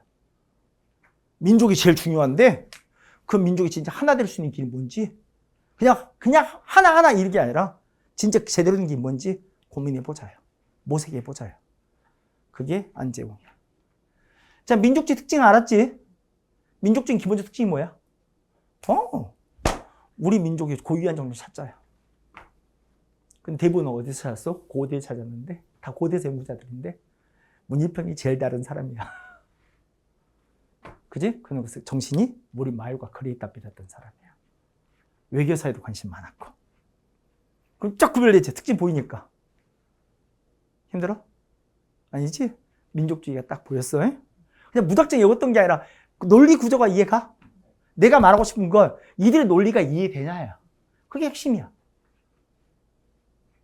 잠깐만 쉬었다 할게. 그리고 우리 민족주의 봤으니 이제 뭐 봐야 돼?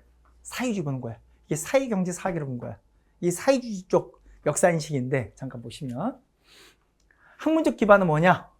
사상 기반은 유물사관이라 불러. 지금 유물사관이 뭔지 모르겠지? 유물사관이 뭔지 보여줄게. 이게 유물사관이야. 한자 읽을 수 있겠어? 오직 유자야. 아, 사관은 먼저 역사 보는 관점인지 알겠지? 물이 뭐야?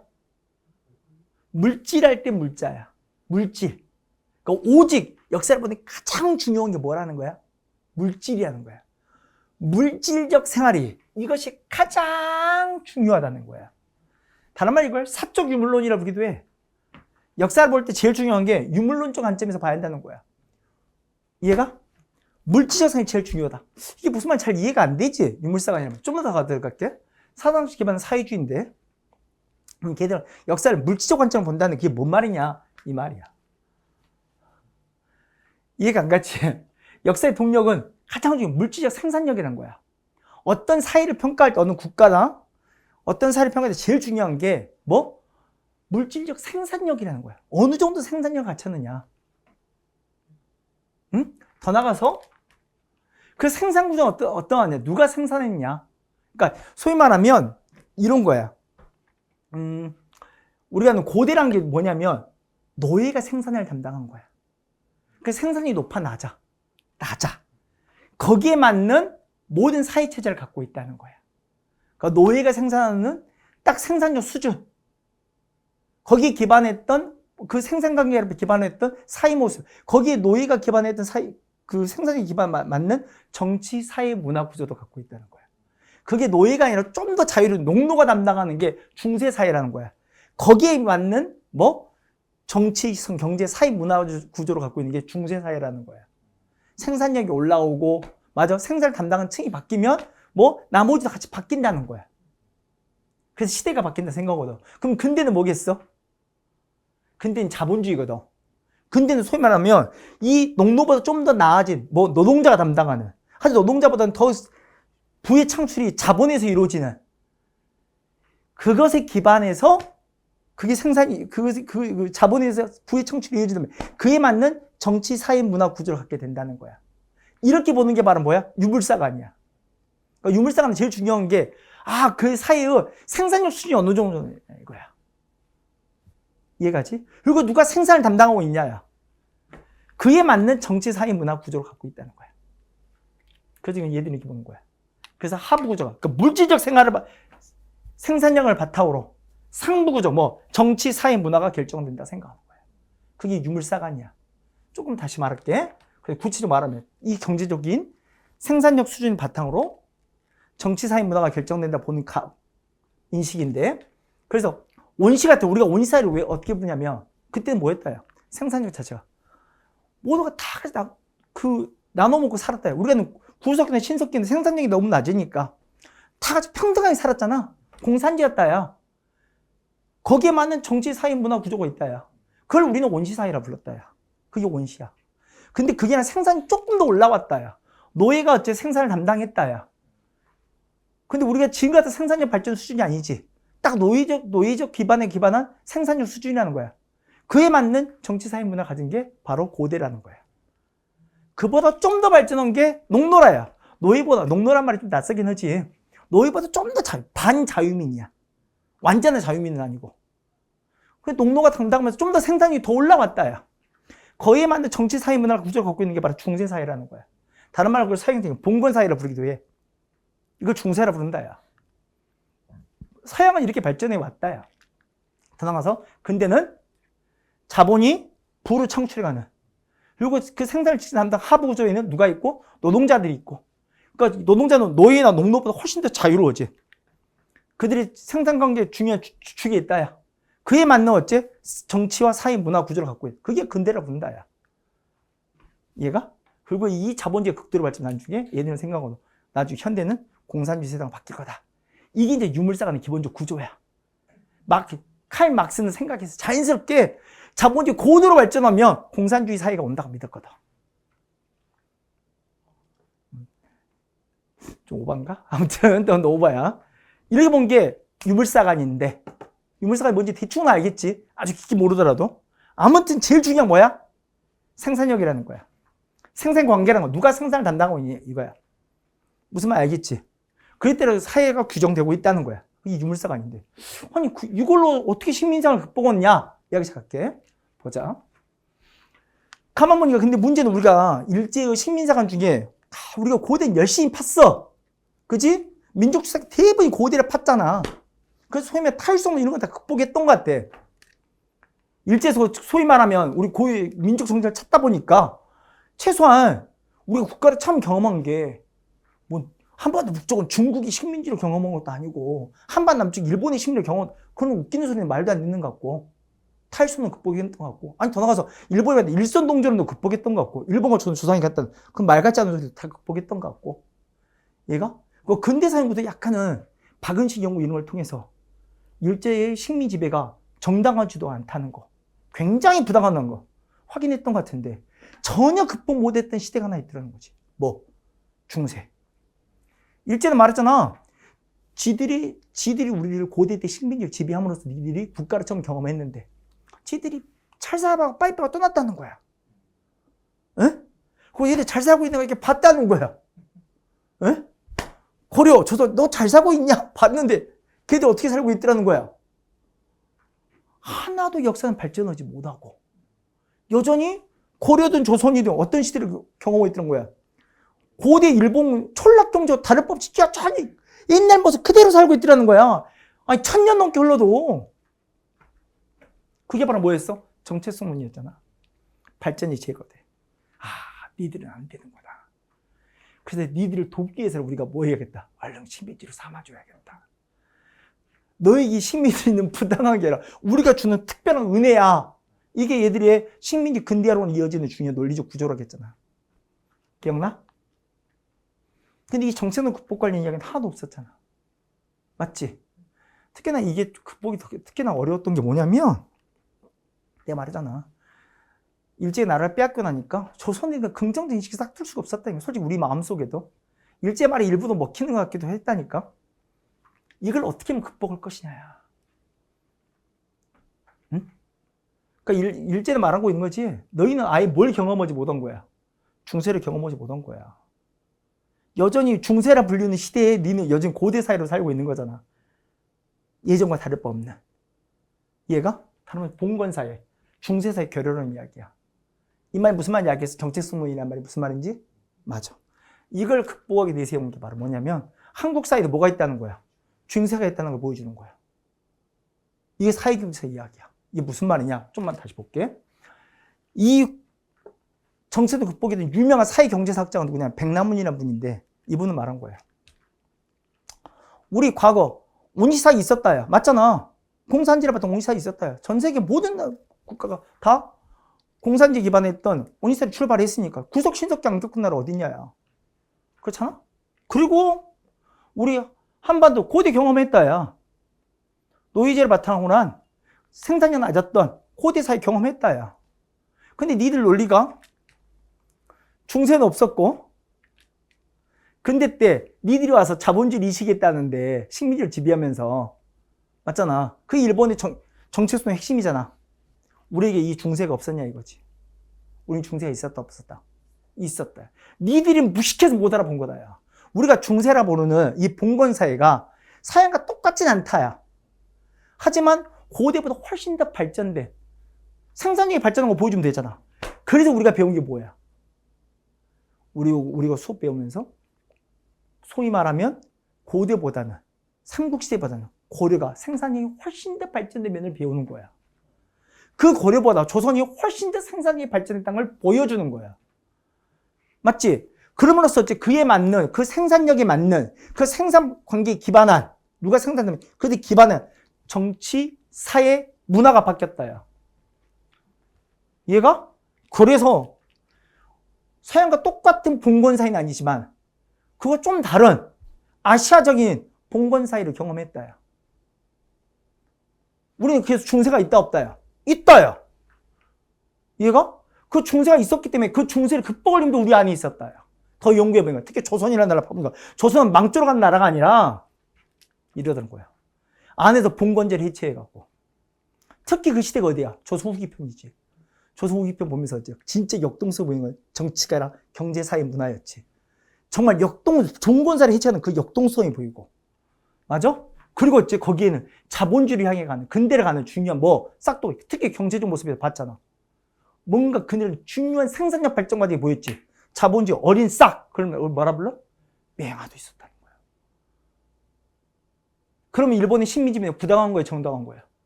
그렇지. 우리는 네가 안 왔으면 너희 놈 새끼들이 이상한 식민지배 안 했다면 우리가 시간이 좀 걸렸을지 모르지만 우리 나름의 자생적인 근대에서 나갈 힘이 있었다는 거야. 이걸 밝혀낸 인물이 바로 누군데? 그게 백남훈이야. 그럼 우리의 역사 발전이 다시 말하면 우리만 동떨어진 거야? 세계사하고 똑같이 가는 거야? 똑같이 가는 거지. 한국사를 세계사적 보편성이. 세계사적 보편성이 뭔지 알겠지? 서양 세계가 이렇게 발전해 가는 것처럼 우리도 이렇게 발전해 간다요. 원시에서 고대로, 고대에서 중세로, 중세에서 근대로 갈 수 있는 그 힘들이 얘가 네가 안 왔다면 우리는 이렇게 갈 수 있는 힘이 있었다요. 그걸 밝혀낸 인이 바로 백남훈이에요. 그래서 일제가 말했던 뭘 극복했던? 정체성론을 극복했다. 정체성론의 가장 포인트가 뭔지 알겠지? 우리에게 뭐가 존재한다? 중세. 중세가 존재했고 그 중세를 극복할 힘도 우리에게 있었고 그래서 근대에 나갈 그 힘도 우리에게 있었다는 걸 증명해낸 인물이 바로 누구야? 백남훈이야. 우리 많은 지금의 한국에서 영국이 중요한 도움도 백남훈에 기반한 건 사실이야. 그래서 이 양반이 연구했던 저서도 조선 사회경제사. 그래서 사회경제사학이라고 부른 거예요. 조선 봉건 사회경제사. 그래서 우리에게 봉건시대, 중세사회가 존재했음을 밝히는 사람이 바로 백남훈이야. 이해가지? 이청원도 있지만 별로 중요한 건 아니고 가장 중요한 사람은 누구야? 이 백남훈. 그래서 일제의 중세에 대한 왜곡과 날조, 특히 정체성론을 극복할 수 있었던 백남훈 연구도 본 거고요. 하지만 문제점도 있지. 백남훈 분명히 정체성 극복을 이렇게 설명했던 거 맞아. 근데 하나 물어보고 싶다. 역사의 길이 이렇게 하나의 길만 있니? 이건 막스의 사고잖아. 칼 막스의. 그렇지 않아? 역사의 길이 이렇게 세상의 길은 하나만 있는 게 아니잖아. 세상의 길은 정말 다양한 수반 갈래의 길이 있는 거고. 그렇지 않아? 그지? 분명히 백남훈을 이 정체성 극복하기 위해서 하나의 길로서 우리도 그 하나의 길을 따라가고 있다 설명하긴 하지만 꼭 이렇게 설명하는 게 맞느냐? 당시에는 백남훈의 고민이 이해가 되지. 정체성 극복이 하니까. 근데 지금의 관점에서 이렇게 보는 게 맞느냐? 그건 좀 다른 문제일 수 있다. 라고 말하는 거고. 이해 갔어요? 그 밖에 우리 민족주의도 보고 사회주의도 봤잖아. 그건 뭐야? 근데 그건 이념이 기반하잖아. 그렇지? 철저히 이념이 기반하잖아. 아니, 우린 객관적 실증적 연구를 통해서 일본의 잘못된 논리 비판해보자 하는 움직임이 됐다니까 그걸 실증사계를 부른다고. 가장 대표적인 것은 철저한 문헌고증주의, 실증적 연구가 중요하다. 이걸 강조했던 게 독일 사학이거든. 독일의 랑케라는 사람이 이런 걸 중요시했던 사람인데 거기까지 몰랐어요. 아무튼 철저한 실증주의야. 고증주의야. 그 역사를 객관적으로 연구해서 일제의 잘못된 날조된 논리를 극복해보자. 이게 실증사학이고. 그래서 만들었던 단체가 있어요. 그 단체가 지금도 존재하는 뭐야? 진단학회야. 일제강점기의 진단학회. 이것도 몇 년대 이야기야? 30년대. 봐봐. 다 30년대인지 알겠어? 진짜 다 30년대 이야기야. 오케이? 확인해 보시고. 가장 대표적인 학자로는 손진태 있고요. 이병도는 써놓았지만 말하고 싶지 않고요. 이 양반이 참여했던 단체가 진단학회도 있지만 뭐도 있을 것 같아? 조선사 편수에도 있어. 그래서 굉장히 논란이 있는 분이야. 이 양반이 뭐의 태도일 것 같아? 우리 선생님의 선생님이야. 서울대 국사학과의 출발이라고 이 양반이. 양면성을 띈 인물이야. 그래서 가끔 이상한 사학자들이 소위 말하면 강단사학계를 비판할 때 특히 이 사람 물고 늘어지면서 비판할 때 있거든. 아니 선생님이 바람풍어면 제자들도 끝까지 바람풍어는 거야? 아니지. 제자들은 정확히 바람풍어는 거지. 우리 선생님이 그 수많은 고민 속에 출발했던 거 맞거든? 두 개의 이병도의 그늘에서 벗어나기 위해서. 그와 다른 인식을 갖기 위해서. 분명히 그의 연구 방법, 실증적 연구는 좋으나, 하지만 그가 갖고 있는 한계점, 문제점 극복하기 위해서 끊임없이 노력했던 분들이거든. 그들이 연구자로서 기본도 안 된 인간들이 두 개의 이병도로 빌미로 해서 우리 선생님들이 비판할 만한 문제는 아니라고 나 생각하거든. 나는 우리 선생님들 굉장히 존경하거든. 아니, 나는 학교 다닐 때 안 존경했어. 솔직한 말로. 별 재미없었어. 갑갑했어. 왜? 인문학 간다는 게 잘못하는 게 재밌을 것 같아? 별 즐겁지 않아. 이제 살아보니까 우리 선생님들이 와, 굉장히 멋있다 생각했어. 왜냐하면 왠 줄 알아? 가장 대표적으로 내 지도 교수님 중 한 분이 한영호 선생님이 있는데 돌아가셨는데 학교 다닐 때 굉장히 꼬장꼬장했거든. 진짜 완전 꼬장꼬장. 답답하고 갑갑하고. 근데 그분 별로 이렇게 깊게 애정 가고 이런 분은 아니었는데 그분의 인터뷰를 언제 봤냐면 박근혜 정부 때 한국사 교과서 국정화 시도가 있었어. 그때 인터뷰를 하셨더라고. 그 양반 맨날 기고는 신문들 대부분 조선일보고 막 이래. 그 양반 보수인 거야. 그 양반이 예전에 그럼 1970년대 유신 시대 때 국정교과서에 집필 안 했냐 했어. 그래서 그 경험을 바탕으로 자기가 쓴 거야. 그 국정교과서 어떤 문제점을 갖고 있는지. 내가 써본 사람, 집필한 사람으로서 그게 어떤 많은 문제점을 적었는지 낱낱이 밝혀 쓰더라고. 실제로. 아니 그때 국사편찬위원장이 우리 정옥자 선생님이었어. 그 양반은 6.25 때 자기 일가족이 다 몰살됐던 분이야. 우리 학교 다닐 때도 그분이 6월만 되면 얼굴이 뿌성뿌성 부어.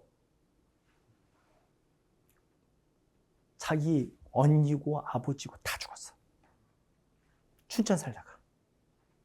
북한군대, 인민군대 이러면서.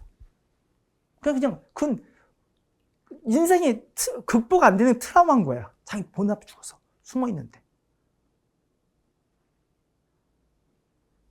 그 양반이 진보겠어, 보수겠어? 그 양반이 국편위원장 직을 걸더라고. 국정교과서 반대하면서. 진짜로.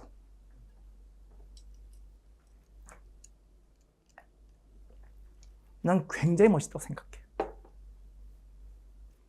그 양반은 진보 아니야. 보수야, 보수. 근데 자기가 지켜야 할 게 뭔지 아는 사람들이야. 정국찬 선생님 내 결혼식 줄이야. 여자분이야? 왜? 모시고 싶었어, 진짜로. 자, 돌아가서. 아무튼 이병도 이 양반 때문에 말이 길어졌는데 아무튼 실증사에 진단학회. 그래서 난 진단학법 이런 것도 발행했던 실증사. 그 실증사 대표하는 게 진단학회라는 단체야. 네? 그 대표 인물에 우리 손진 때도 본 거고 객관적 역사. 이런 것들을 통해서 어째 일제 식민상을 극복하기 위해서 노력했던 우리 노력들도 확인해 볼 수 있었던 거고. 다 됐어? 넘어갈게. 자, 우리 이때 뭐 본 거야? 국사 연구를 봤지. 그치? 그럼 이제 뭐도 볼까? 국학이니까. 국사만 있어? 국어도 해야지, 국어. 그래서 국어도 잠깐 볼 거야. 자, 국어 잠깐 보시면 합병전에, 강제병합전에 있었던 국어 연구를 위한 여러 단체들 잠깐 보시면 정부산하연구소도 있었던 거 혹시 기억나? 왜냐면 이 시기에 제일 중요한 문제가 한글의 어문 규정을 정리하는 거. 한 통일안을 만들어야 하잖아. 그 노력들이 있었던 거. 그러니까 정부연구소도 있었던 거 기억나? 단체 이름이 안 떠오를 뿐이지. 정부산하연구소야. 국문연구소라는 게 있었고. 우리 여기서 활약했던 특정 한 분 이름을 꼭 보지 않았어? 누구야? 주시경이지. 그치? 그리고 그분이 나중에 민간단체를 만들게 돼. 이건 정부산하연구소고, 민간단체로. 뭐 이건 중요한 건 아니야. 국어연구학회 이런 단체도 있었긴 했지만 진짜 중요한 건 뭐냐면 그 지수경 선생님이 너무 열심히 학생들 가르쳤다 했잖아. 그래서 생각보다 빨리 돌아가셨다니까 소문 많이 하고. 진짜야. 너무 과도한 노동이 시달리다가 일찍 돌아가셨어. 1910년대 돌아가셨거든. 그 1920년대 그의 제자들이 본격적으로 국어연구 활동을 전개하는 거야. 그 단체가 바로 뭐냐? 단체 이름이 뭐야? 조선어 연구회야. 왠지 알겠지? 왜 조선어 연구회인지.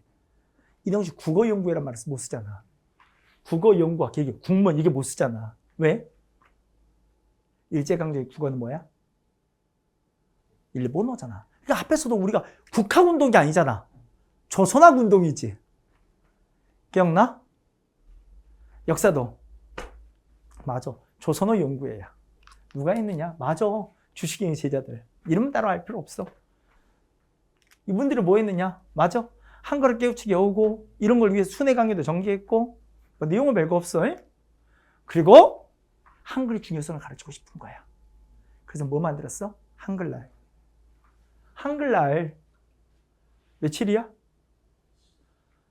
공휴일이가 나중에 여러분들 아니 직장인이면 한글로 중요한 거 아니야? 연휴인데?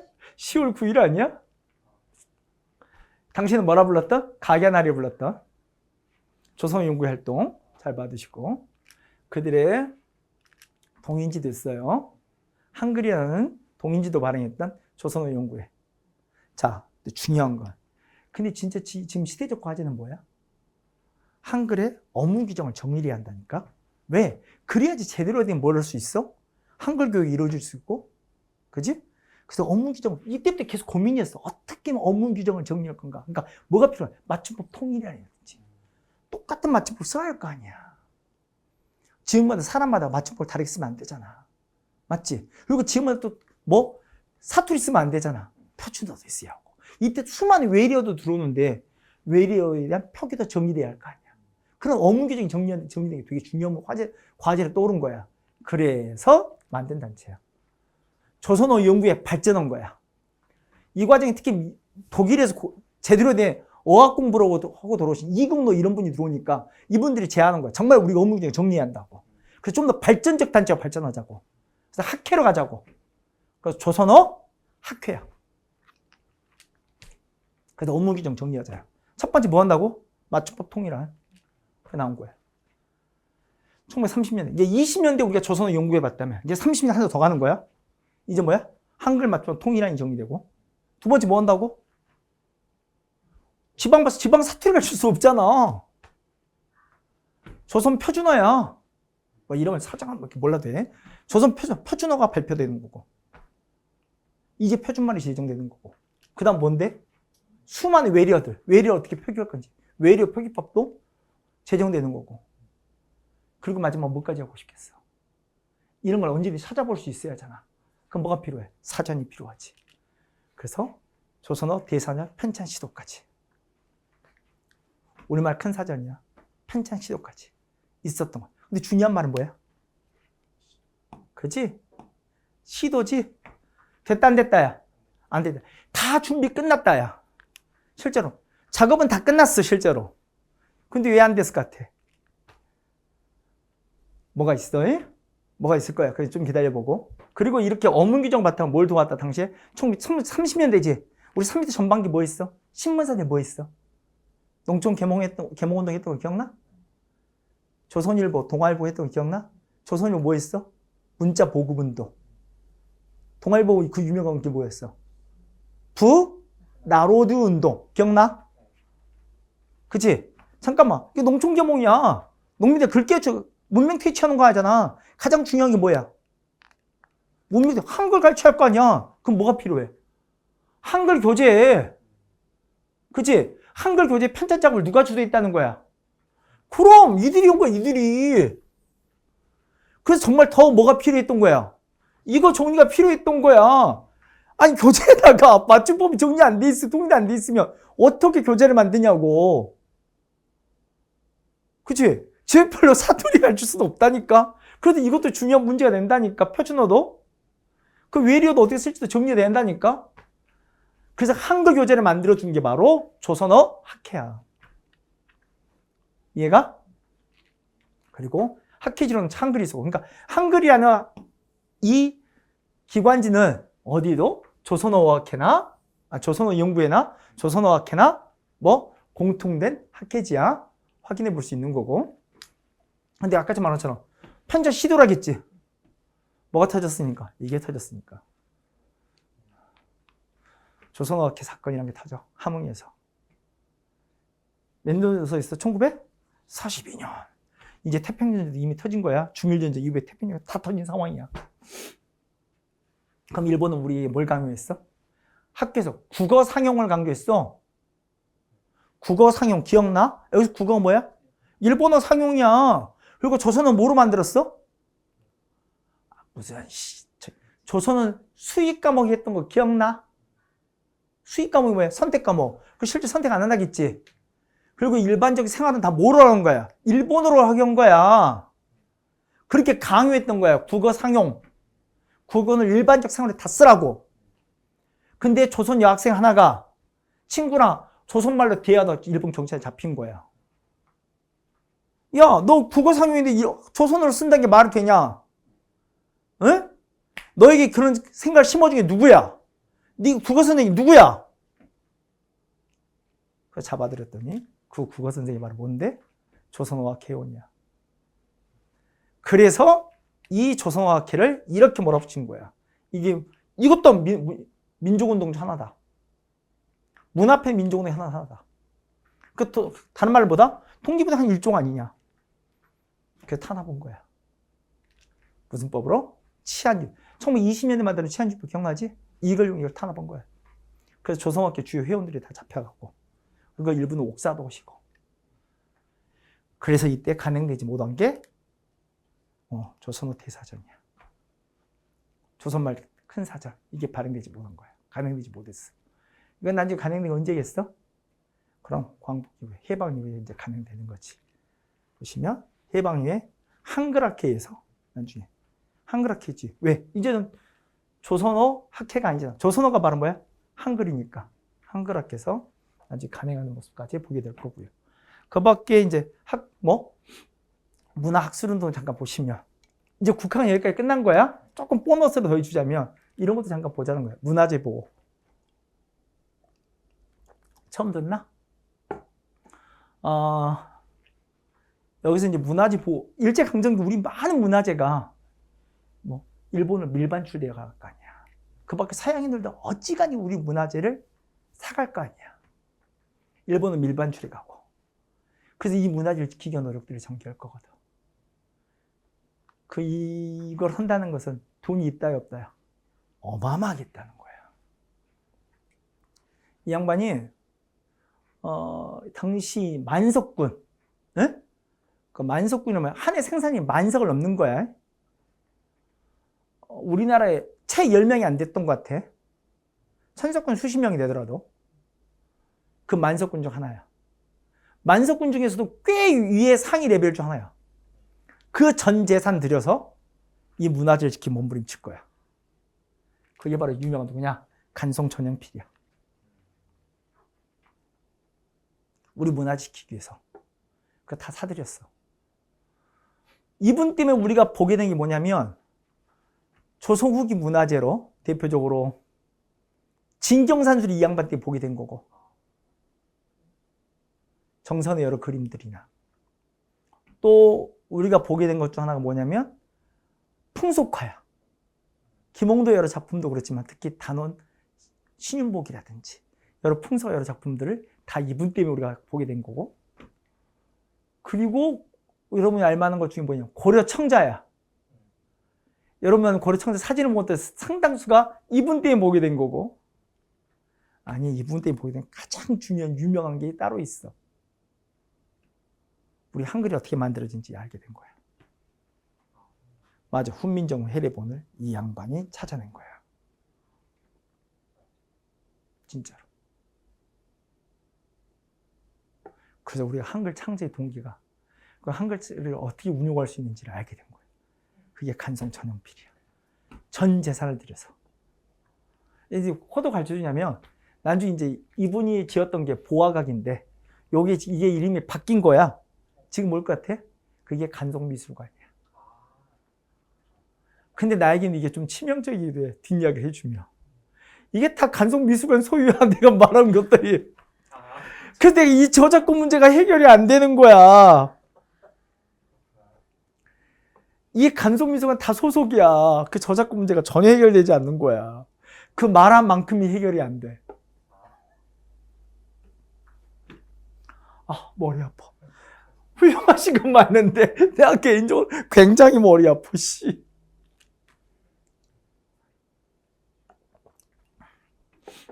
자, 넘어가 보면 그 밖에 과학 대중화도 있어. 일제강점기 우리 실력이 떨어진다 이거잖아. 특히 과학기술 문명이 떨어졌다. 야. 그래서 과학을 대중화해보자. 이걸 주도해 김용관이라는 분이 있는데 한번 여기는 이렇게 중요한 내용을 편하게 듣고 가면 돼. 김용관이라는 분이 이게 하게 된 결정적 계기가 있어. 계기는 이거야. 여러분 완창남 아나? 몰라? 우리나라 최초의 비행사야. 나이 20 넘어서 비행사 자격증을 따고 이 양반이 비행사 자격증을 딴 것이 너무 화제였고 그리고 그 양반이 진짜로 그래서 비행기를 몰고 살주 비행을 해. 서울 상공을 나른단 말이야. 사람들이 얼마나 놀라겠어. 지금 이 시기가 아마 라이트 형제가 비행기 발명한 지 채 20년이 안 됐어. 그 사람들이 하늘을 날 수 있다는 사실 자체를 잘 모르고 있을 때 그것도 우리나라 사람이 뭔 거야? 하늘을 날 수 있다는 걸 보여줄 거야. 서울 상공 날아다니는 거 진짜로. 완전 사람 장안의 화제였겠지. 야, 우리도 뭐 하자? 과학을 생활해야 한다. 그래서 비행기를 날릴 수 있는 세상. 그럼 우리도 돈이 벌 수 있다. 그래서 과학에 대한 열망이 몰아치기 시작한 거야. 안창남 고국방문 비행기 얘기로. 이때 유명했던 그 노래도 있어. 유행가에도 나와. 보아라 떴다 안창남. 아니야, 진짜 노래 중에 28 청춘강가 그 노래에 실제 안창남 이름이 나와. 그리고 달린다 엄복동 이야기도 나오고. 당시 자전거로 사이클 대 우승했던 엄복동 이야기. 이 영화도 있었는데 이 유명 안창남 고국방문 비행기로 활성화된 과학 대중운동도 있고. 그래서 이제 그 뒤부터는 뭐 이게 외울 것도 없지. 보면 발명학기 뭐야? 과학 대중화인지 알겠지? 1920년대 몰아쳤던 과학 지식 보급회. 뭔지 모르는 건 아니지? 과학 대중화인지 알겠지? 심지어 과학의 날까지 확인을 1920. 이 뒤는 없어. 왜냐하면 언제 이후는 안 보이겠어? 중일전쟁 이후는 안 보이는 거야. 우리가 아는 것처럼 어떤 것도 볼 수 없는 거지. 과학 대중화까지. 이 안창남 선생은 나중에 이제 단순히 비행사가 됐다가 아니야. 나중에 조국의 독립운동을 뛰고 싶었던 거야. 그 나중에 중국 가서 활동하다가 아마 비행기 사고로 돌아가시고 이분과 비슷한 행적을 가졌던 분이 여자 비행사 공기욱이라는 분이 우리나라 최초 여자 비행사가일 거야. 이분도 우리 독립운동에 뛰고 싶어 중국에서 활동했어요. 있었던 것 같고 여자 비행사. 그리고 옛날에 우리나라의 이상한 시도 중 하나가 최초 여자 비행사도 아니면 최초 여자 비행사처럼 광고도 잘못 싣고 또 그 사람의 행적이 나중에 보면 일제강점기 민족 반역질을 했던 박경원인가? 아마 그걸로 찍었던 영화도 있었을 거예요. 창곤인가 청년인가 뭔가 있어. 영화 굉장히 실패했던. 왜 영화 상영하려고 했다가 반발이 어마어마하게 심해서 잘 안 됐던. 아무튼 안창남 공기욱 뭐 이런 분은 우리나라 최초의 남녀 비행사들 다들 민족운동에 몸을 던졌다. 아무튼 이분 계기로 일어났던 과학 대중화까지 딱 보시면 다 됐나?